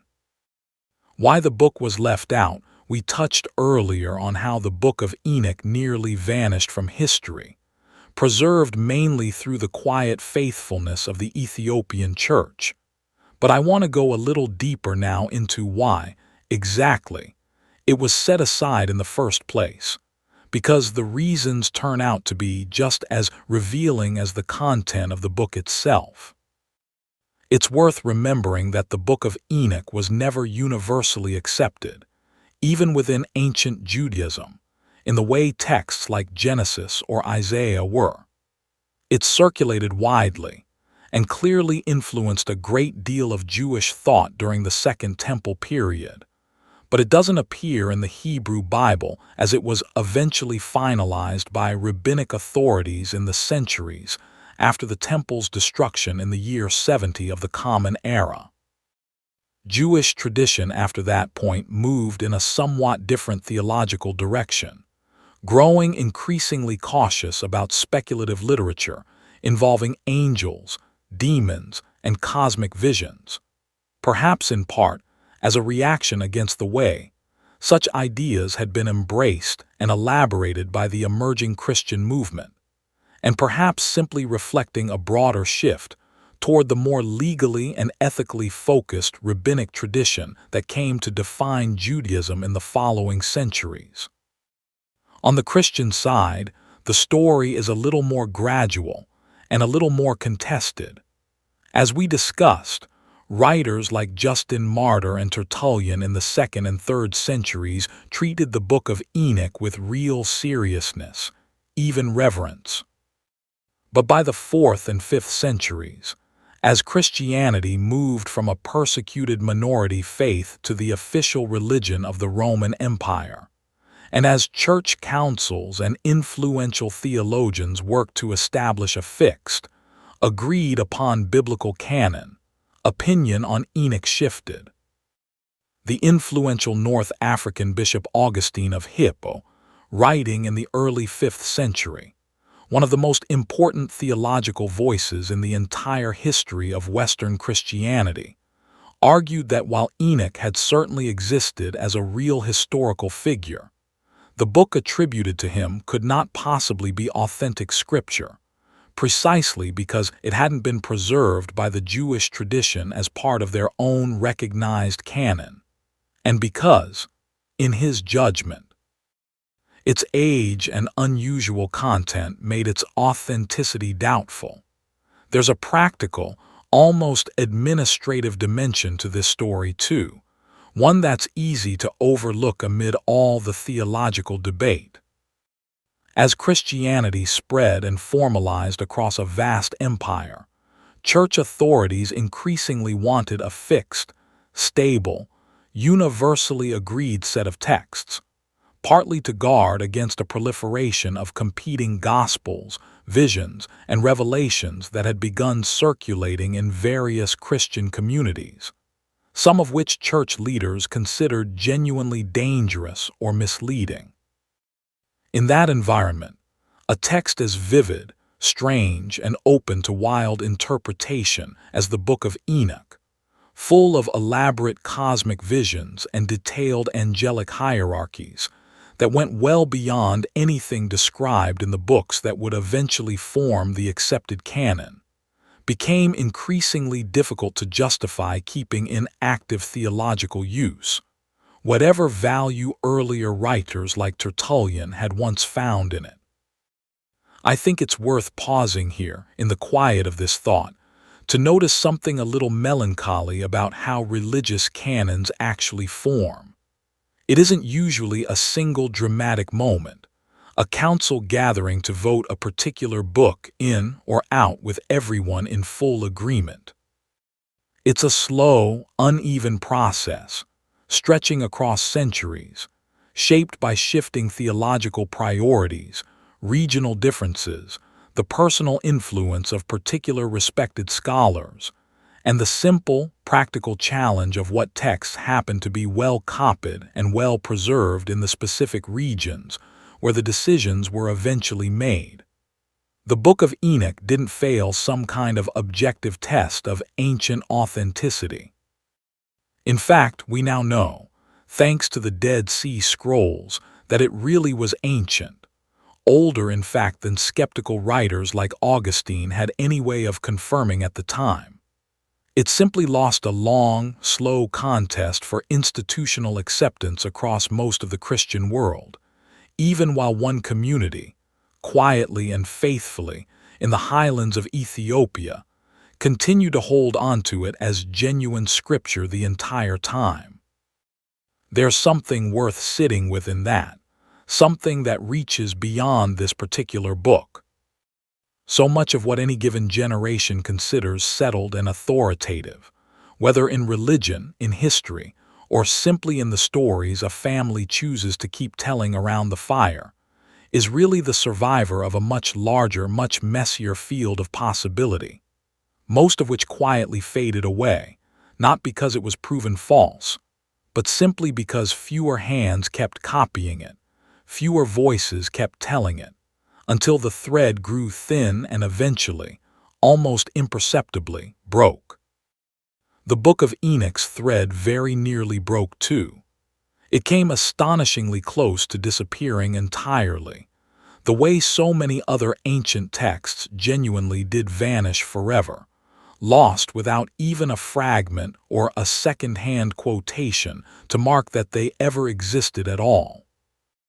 That it survived, patiently, quietly, across all those centuries, feels less like an accident and more like a small, stubborn act of faithfulness, repeated by anonymous hands across dozens of generations, until the wider world finally remembered to go looking for it again.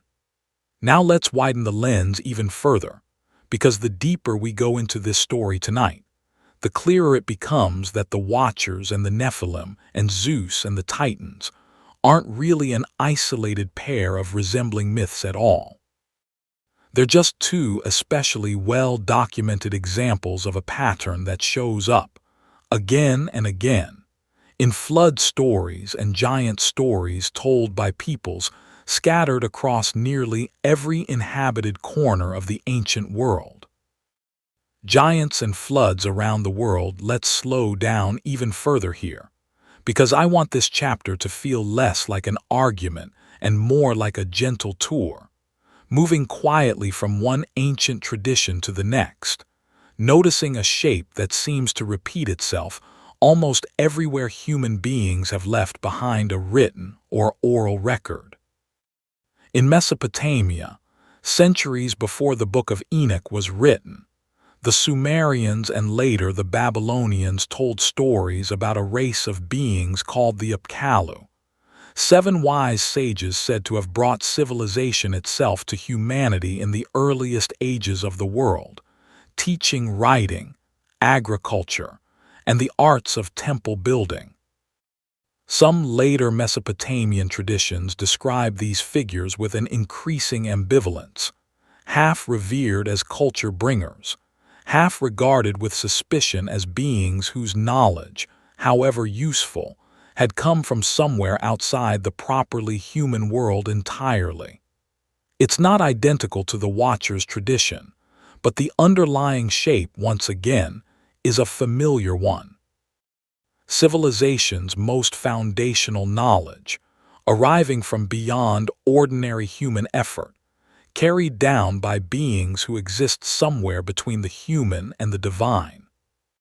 Travel further east, into the epic traditions of ancient India, and you find the Mahabharata, one of the longest epic poems ever composed, describing an age in which gods and celestial beings frequently descended to earth, sometimes taking human or semi-divine form, fathering children of extraordinary strength and destiny among mortal women.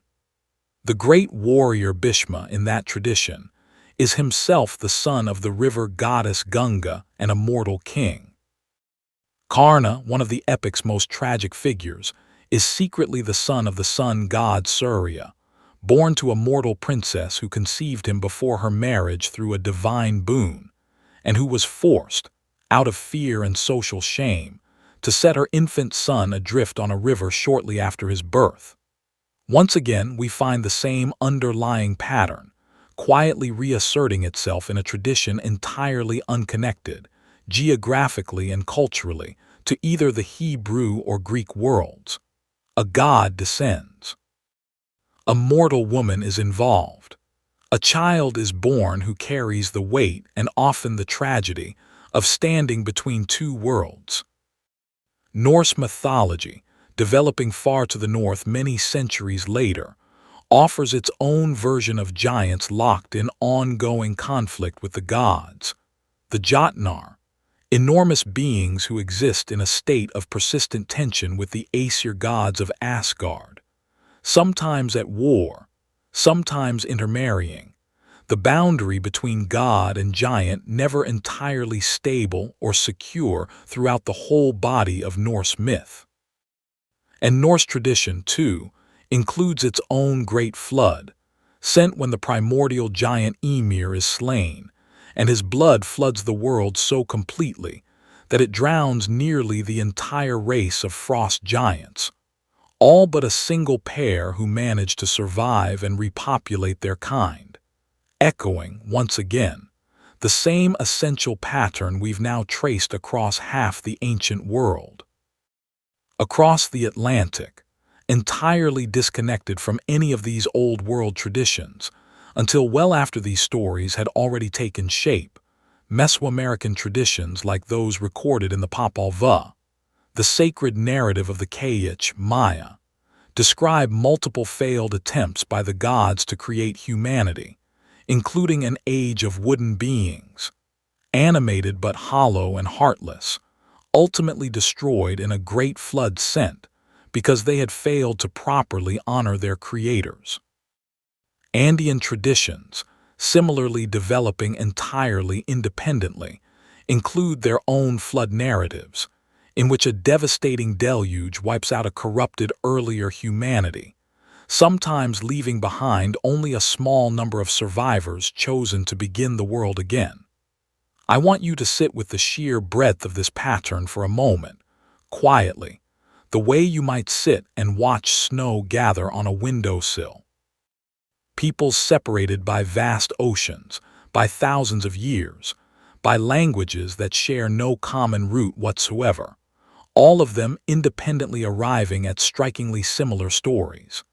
Divine or semi-divine beings crossing a boundary that should have stayed fixed.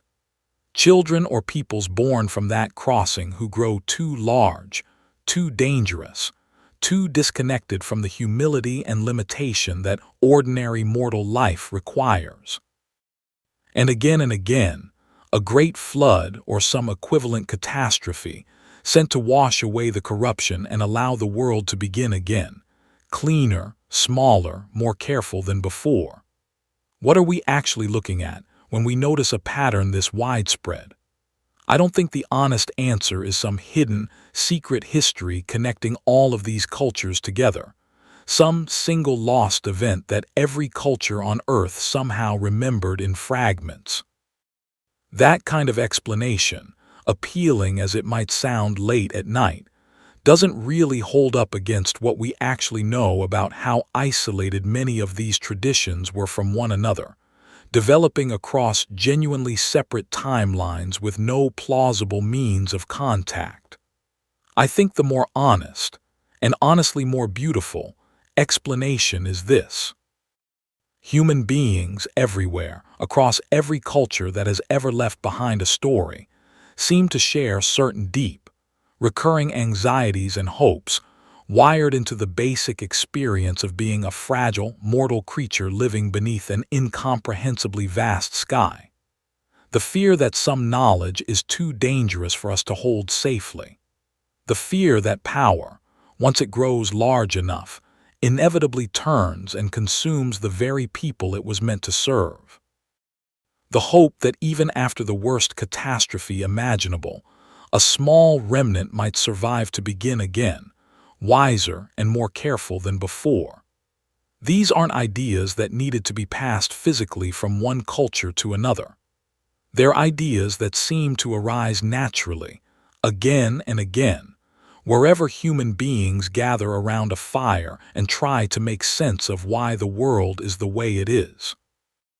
And that, I think, is what makes the specific resonance between the Book of Enoch and the myths of Zeus so quietly remarkable, not because it proves some secret hidden connection, but because it's such a clear, well-documented example of a pattern that seems to live somewhere deep in the shared imagination of our whole species, surfacing again and again, in different words, under different names, on every inhabited continent on Earth. Let's bring this long, winding journey home now, back to where we began, on that quiet mountain in the hill country of the ancient Near East, and think together gently about what all of this might actually mean. A night in the world after before we settle into our final thoughts tonight, I want to bring you back, one more time, into the texture of ordinary lived experience, because I think it's easy, after all this talk of angels and giants and ancient theologians, to lose the thread of what actually mattered most to the people who first told these stories. Their own quiet, daily lives, carried forward one evening at a time. Imagine a village in the hill country, a generation or two after the flood, according to the world the Book of Enoch imagines. The giants are gone now, the watchers bound away in darkness, and the world has settled back into something resembling the older, slower rhythm we described at the very start of tonight's story. And yet, something has changed, something the people living in this world can feel even if they can't quite name it. There's a wariness in the air that wasn't there before, a sense that the sky above them isn't only beautiful, isn't only a calendar and a compass, but might also, on occasion, be watching in ways that aren't entirely benevolent. Let's go inside one of these homes for a moment. It's evening, and the household has gathered for the meal, much as we imagined earlier tonight: flatbread and lentils, a little oil, the low glow of the hearth fire pushing back the deepening blue outside the small window opening. But listen closely to what the grandmother is saying to the youngest children gathered near her feet, because it isn't simply an old folktale told for entertainment. It carries a weight of genuine caution within it. She tells them, gently, about the mountain to the north, the one whose snow-capped peak can sometimes be seen on the clearest days, far off on the horizon. She tells them that once, long ago, beings who did not belong on the earth came down onto that mountain and made a promise to each other that broke the world for a time. She tells them about the giants that followed, about the hunger that could not be satisfied, about a flood that swept nearly everything away.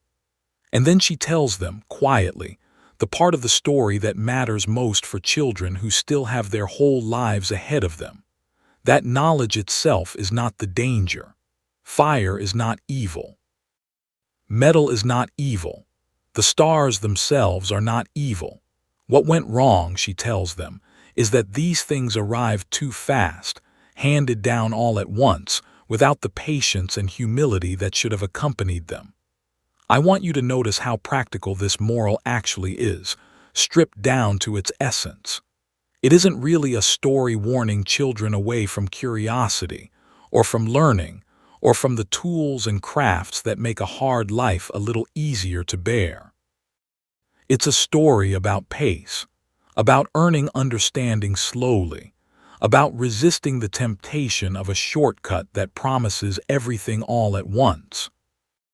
In a world without writing available to most people, without formal schools, without any of the institutions we now rely on to slowly transmit accumulated human wisdom across generations, a story like this functioned as a kind of moral technology in its own right, a way of encoding a genuinely important cultural value: patience, humility, respect for the slow accumulation of hard-won skill, into a form memorable enough that a grandmother could pass it down to her grandchildren around a single evening fire and trust that they would carry it forward in turn.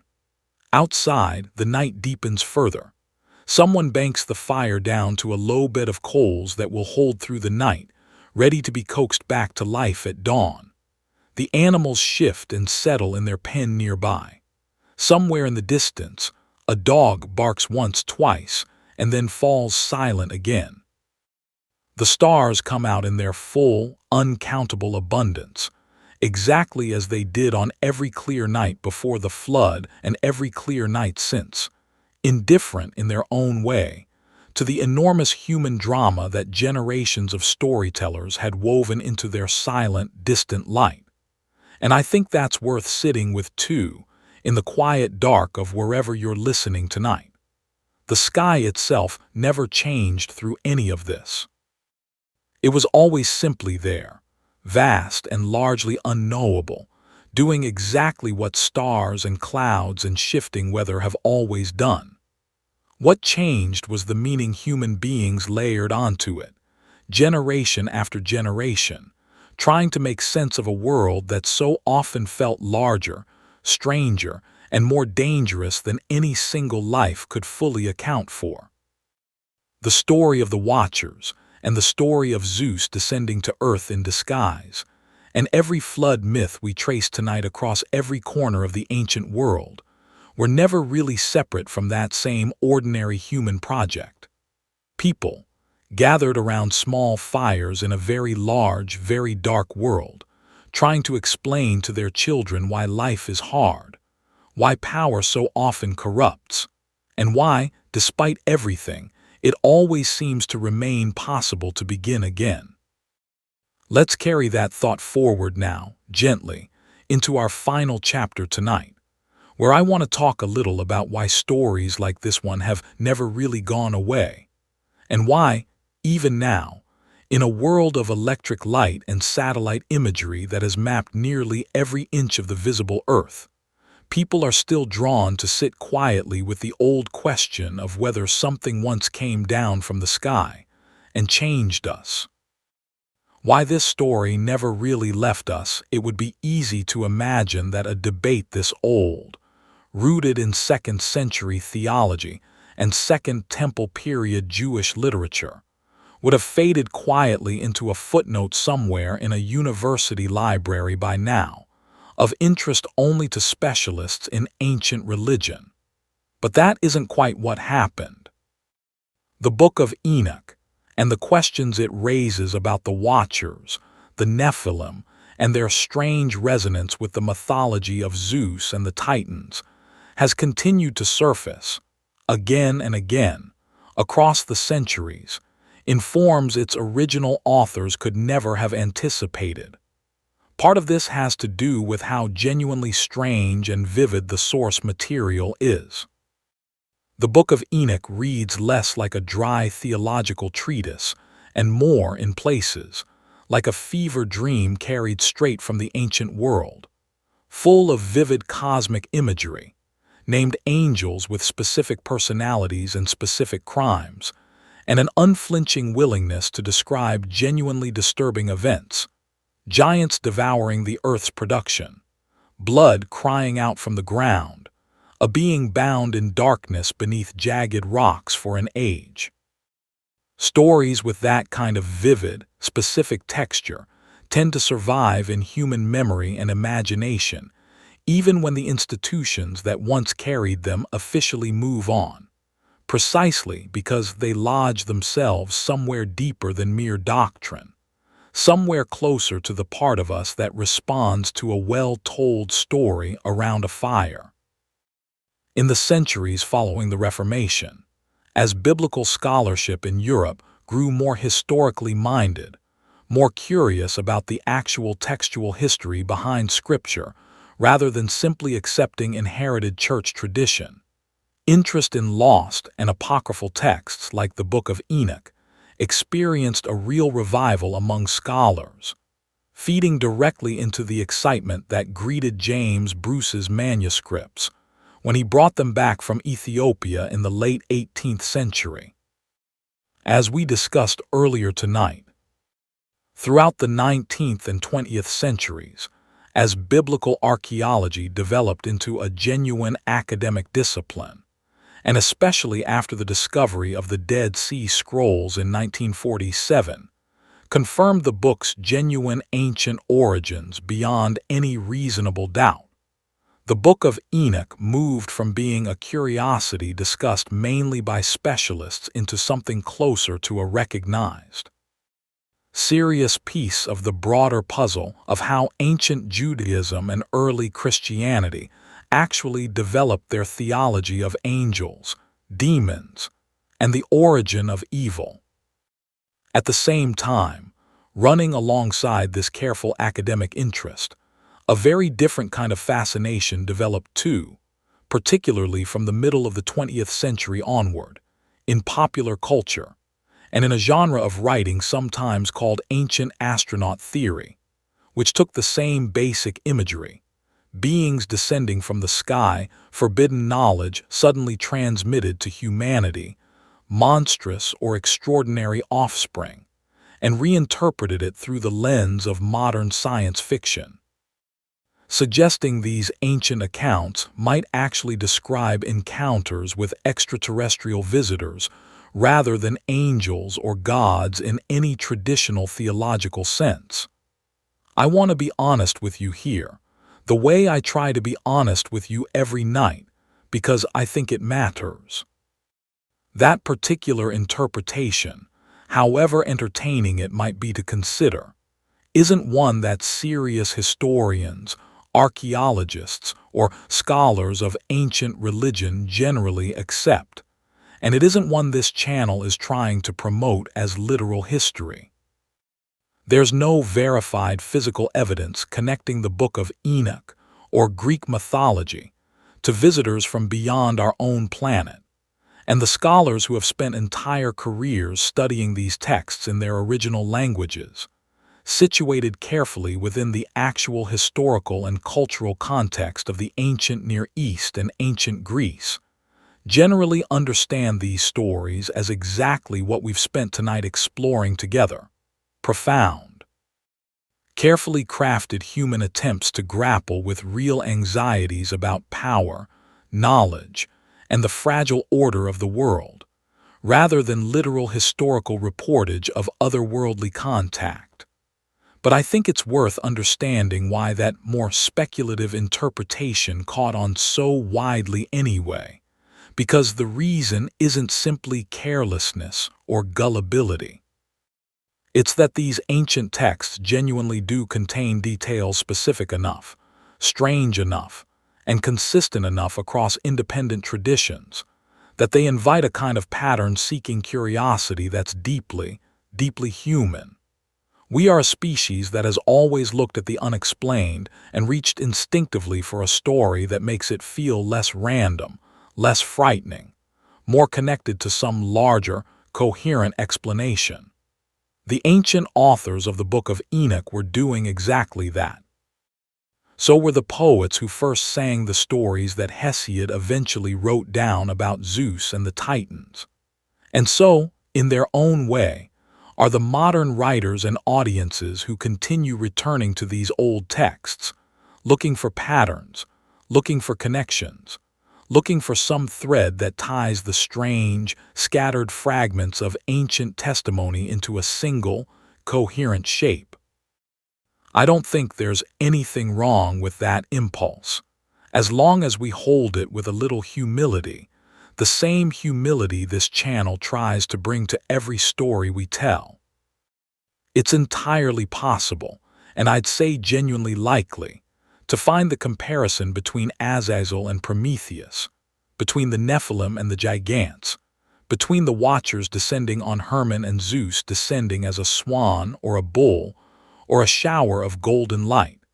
Absolutely fascinating, worth sitting with, worth turning over slowly in your mind on a quiet evening like this one, without needing to conclude that these ancient authors were secretly describing the very same literal historical event. Sometimes the most honest and most satisfying answer a careful student of history can offer is simply this: two ancient peoples, living within a few centuries and a few hundred miles of each other, both looking up at the same wide, star-filled sky, both reached, independently, remarkably close to the same conclusion about where the world's dangers, and its most dangerous gifts, ultimately came from. That, to me, is not a smaller or less interesting story than a secret hidden connection would be. If anything, I think it's a larger one. It suggests something quietly beautiful about the shared architecture of human imagination itself, that people who never met, who never read each other's texts, who worshipped entirely different gods under entirely different names, could still arrive, independently, at such strikingly similar ways of trying to explain the same deep, unanswerable questions. Let's bring the fire down low now, and sit together for just a little longer with the mystery itself, before we finally say good night. Enoch's journey through the heavens, I want to take you back, one more time, to Enoch himself, and to the parts of his journey we only touched briefly earlier tonight, because I think they deserve a slower, more careful telling, the kind that lets you actually picture what he describes. Imagine for a moment that you are Enoch, and that the angels have just taken hold of you, lifting you up and away from the ordinary world you've always known, the small stone house, the terraced hillside, the familiar rhythm of morning fires and evening meals. The text tells us the ascent happens quickly, almost disorientingly so, the ground falling away beneath you until the fields and hills you once knew shrink into a soft green and brown blur, and then vanish entirely into cloud. The first thing Enoch describes encountering is a wall built of crystal, surrounded by tongues of fire, so bright and so vast that he says it filled him with trembling. Beyond that wall lies a house, and the text takes real care describing its construction, built entirely of hailstones, white and gleaming, with a floor made of snow, and a ceiling shaped like the paths the stars travel through the night sky, so that looking upward inside this strange dwelling would have felt like looking directly into the night itself. Stars fixed motionless overhead, cold light without any warmth to it at all. The walls, Enoch tells us, were also built of hailstones, and fire burned continuously along the floor, an impossible combination of ice and flame existing together without either one overwhelming the other, the kind of paradox that only makes a strange kind of sense in a vision, in the particular logic of dream and revelation, rather than ordinary physical experience. Enoch describes being so overcome by fear at the sight of this first house that he fell on his face before it. But the angels leading him onward do not let him linger there. They bring him further in, through a doorway into a second house, larger still, and even more overwhelming than the first, its floor made entirely of fire, its ceiling flashing with lightning and shooting stars, its walls, once again, built of fire. And in the innermost part of that second house stands a throne, high and lifted up, its appearance, Enoch says, like frost, surrounded by what looks like the shining sun, and around it, a sound like the voices of the cherubim. He describes a figure seated upon that throne whose face he could not bear to look upon directly, so bright that even the angels who serve continuously in that presence do not draw near without covering their own faces. The text describes flames issuing forth from beneath the throne, so that Enoch could not even look upon the ground near it, and describes 10,000 times 10,000 attendants standing before it. And yet, despite that overwhelming multitude, no counsel is needed, because everything that happens there happens according to a will and an order beyond ordinary comprehension. I want you to slow down here and really sit with the scale being described, because I think it's easy to read past a passage like this quickly, treating it as simply another exotic detail in an already strange story. But try for a moment to actually picture it, the way an ancient audience, hearing this text read aloud, perhaps by candlelight or firelight themselves, might have pictured it. A house built of frozen water and living fire together. A throne surrounded by light too bright even for angels to look upon directly. A silence beneath the vastness of that scene, despite the presence of 10,000 times 10,000 attendants, because a place of true, settled order doesn't need noise or argument to function. It's from within that overwhelming presence that Enoch receives his instructions regarding the watchers, the verdict we discussed earlier tonight, delivered not with anger exactly, in the way the text renders it, but with a kind of settled, immovable clarity.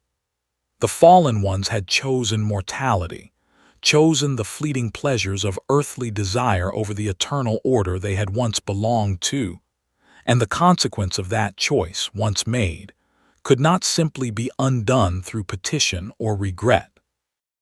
After this central vision, later portions of the Book of Enoch, particularly the section scholars usually call the astronomical book, take Enoch on further journeys, this time not toward the throne itself but outward, toward the physical mechanisms of the created world, shown by an angel named Uriel the precise gates through which the sun rises and sets across the different seasons of the year, the storehouses where the winds are kept until they're released to blow across the earth, the treasuries of snow, hail, mist, and dew, each element of weather described as having its own particular place of origin, its own careful, orderly system governing when and how it enters the world.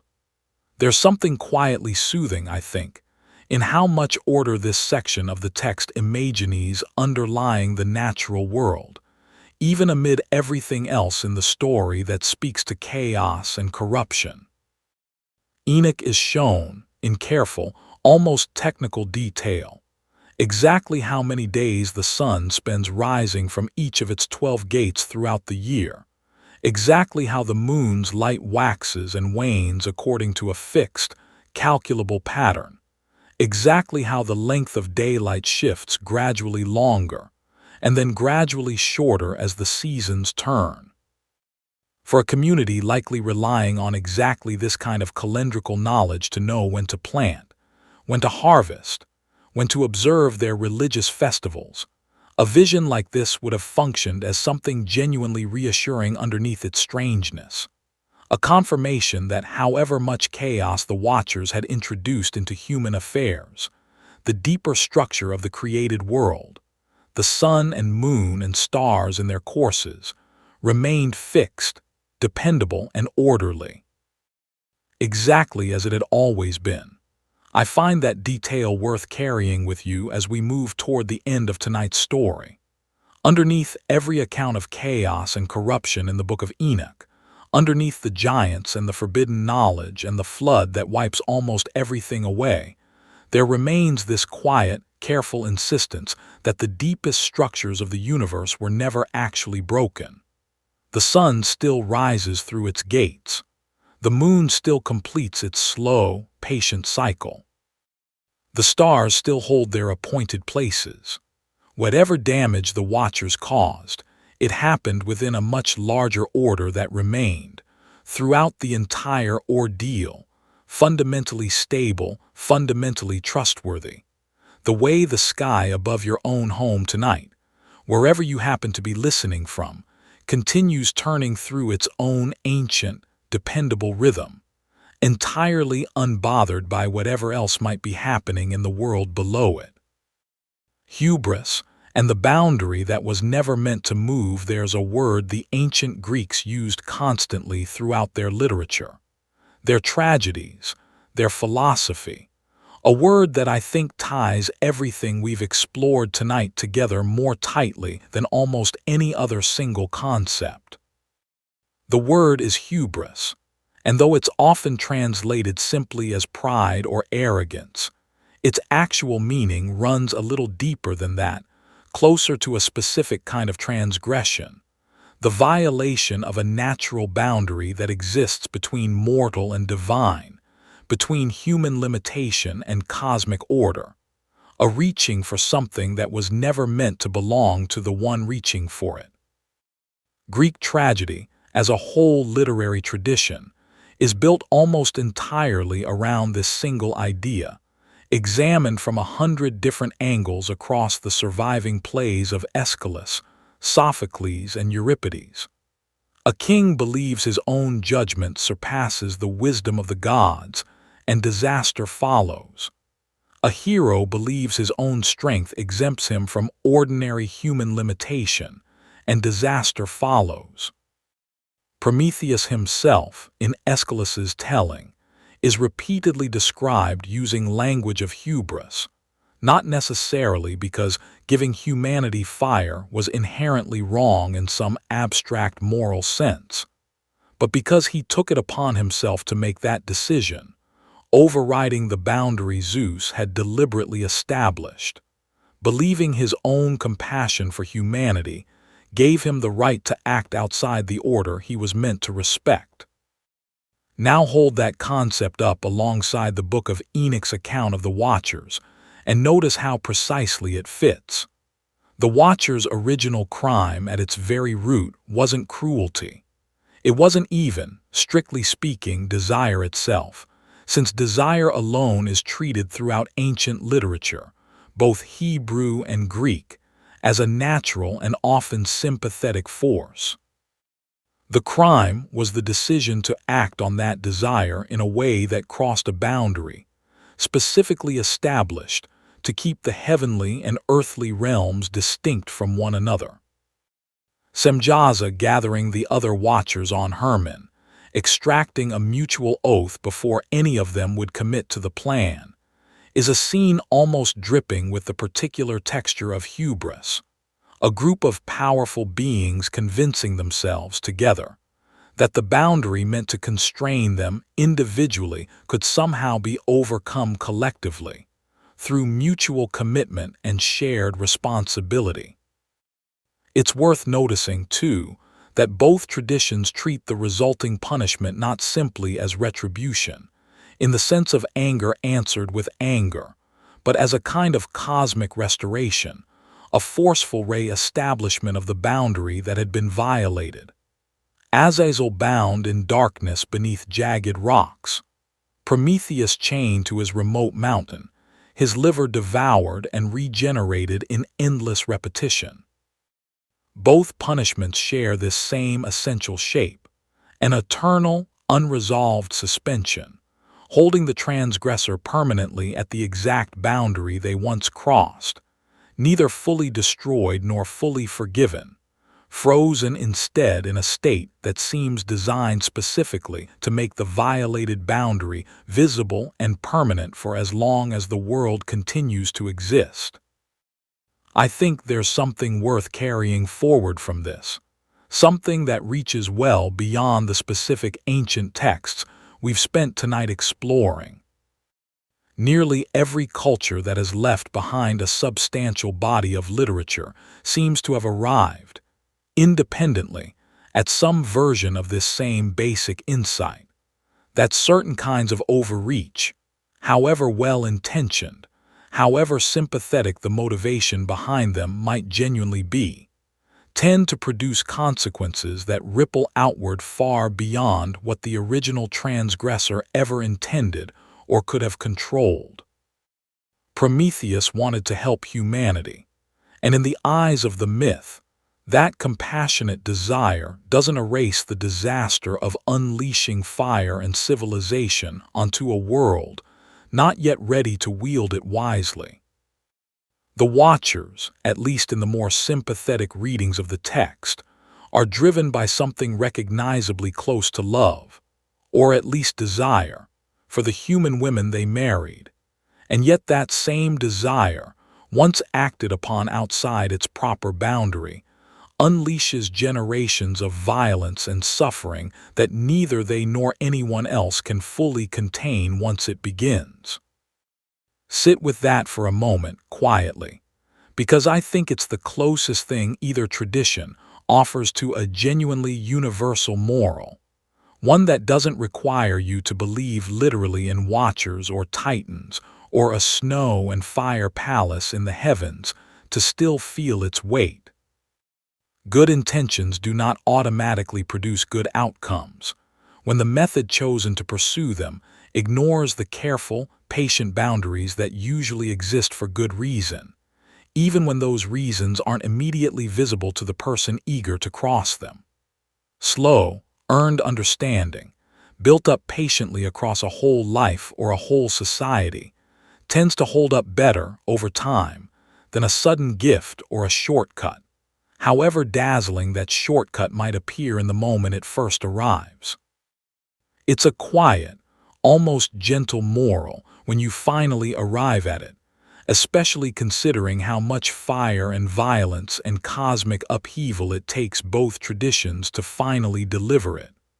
But I think that's often how the oldest and truest lessons tend to work.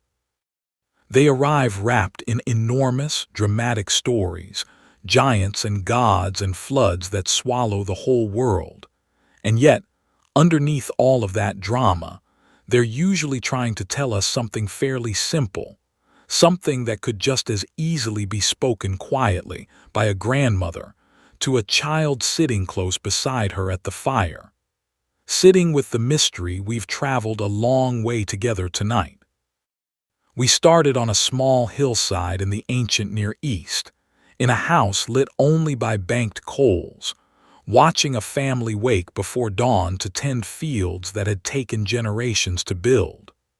We climbed, slowly, up toward the snow-covered peak of Mount Hermon, where 200 beings who were never meant to leave the heavens bound themselves together in an oath none of them could take back. We sat with the strange, specific horror of the Nephilim, giants born from that transgression, consuming everything the earth and its people could produce, until there was nothing left to take but human life itself. We met Azazel, bound forever beneath jagged rocks in a desert wilderness, his name still spoken once a year, in a ritual that outlived the very temple where it was first performed. We followed Enoch himself through walls of crystal and fire, into a throne room too bright to look upon directly, and back out again, carrying a verdict he never wanted to deliver. And then we crossed the Mediterranean, into a very different world of pine and thyme and cicada song, and found, waiting there, an oddly familiar shape. A younger generation of gods rising up against an older one, titans bound in darkness beneath the earth. A sky god descending, again and again, to mortal women fathering children who stood somewhere between human and divine. Giants born from broken violence, waging war against Olympus itself. A titan named Prometheus, chained to a remote mountain for the crime of giving humanity fire before it was ready to receive it. We watched early Christian scholars, living in a world still saturated with the worship of these very gods, look at both traditions side by side and conclude, with real theological seriousness, that they might be describing the very same beings, wearing different names in different corners of the ancient world.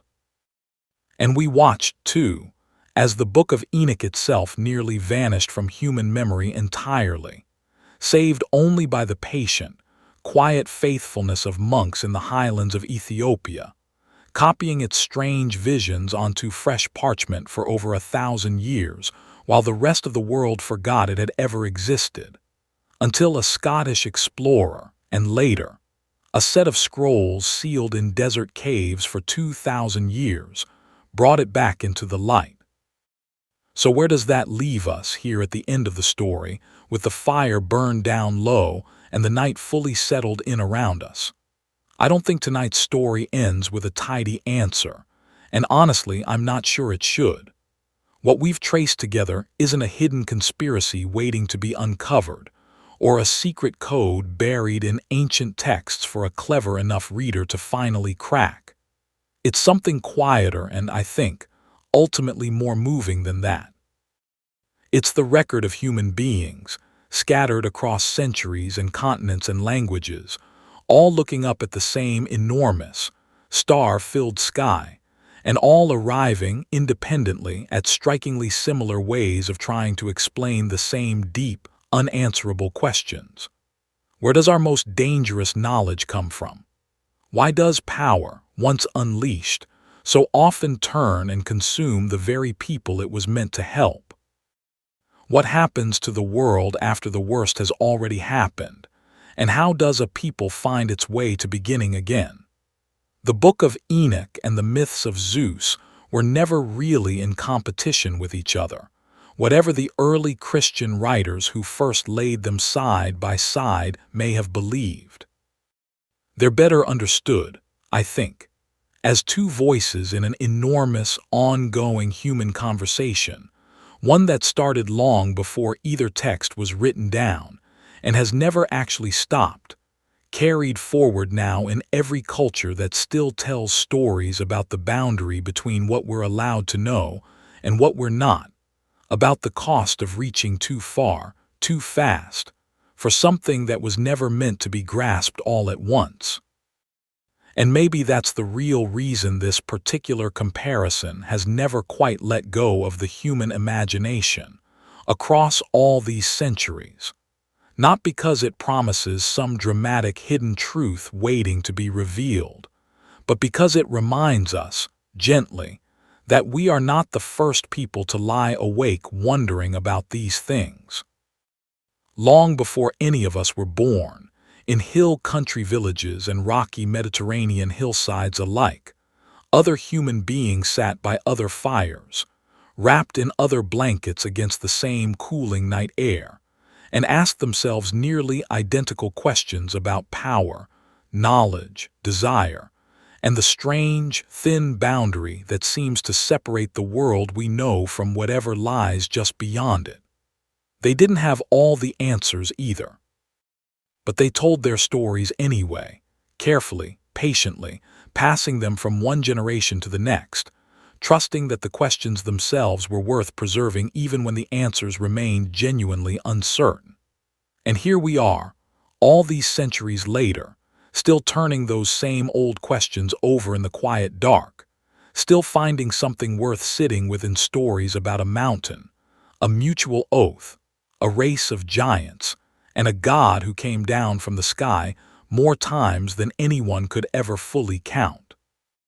The giants who lingered, there's one more thread I want to gently pull on before we close the book tonight, because it's easy to assume, after everything we've discussed, that the story of the Nephilim ends cleanly with the flood, all the giants swept away together, the world made safe and ordinary again.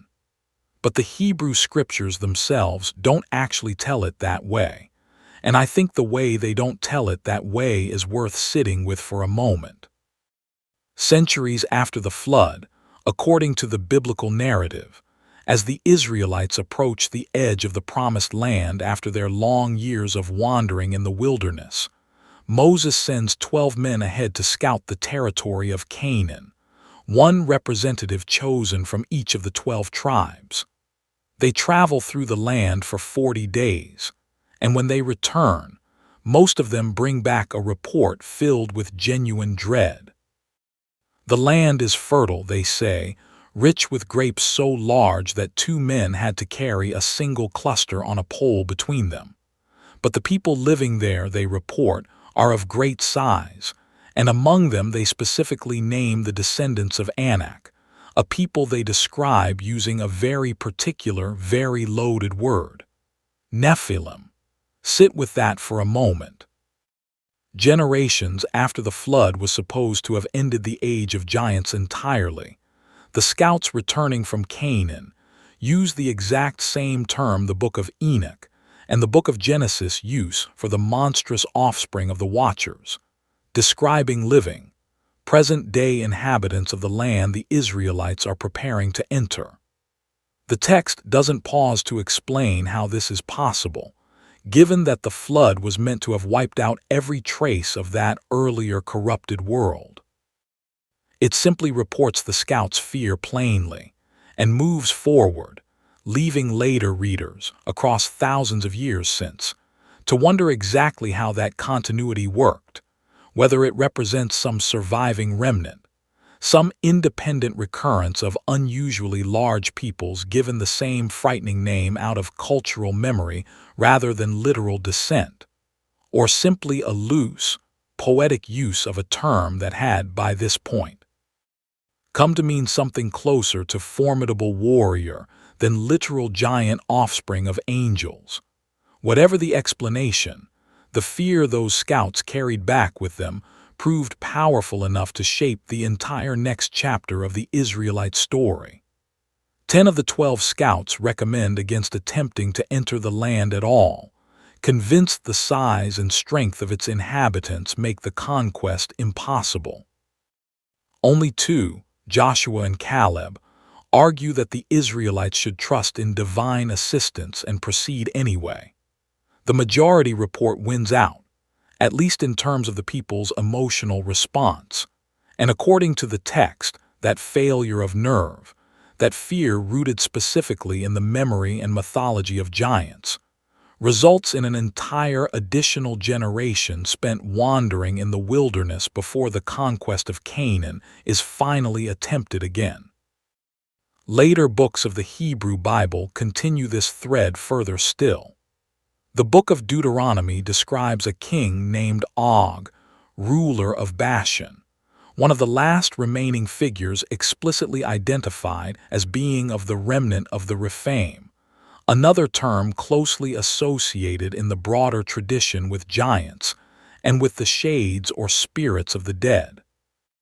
The text even records, almost as a kind of historical footnote meant to lend the account credibility, the exact dimensions of Og's iron bed preserved.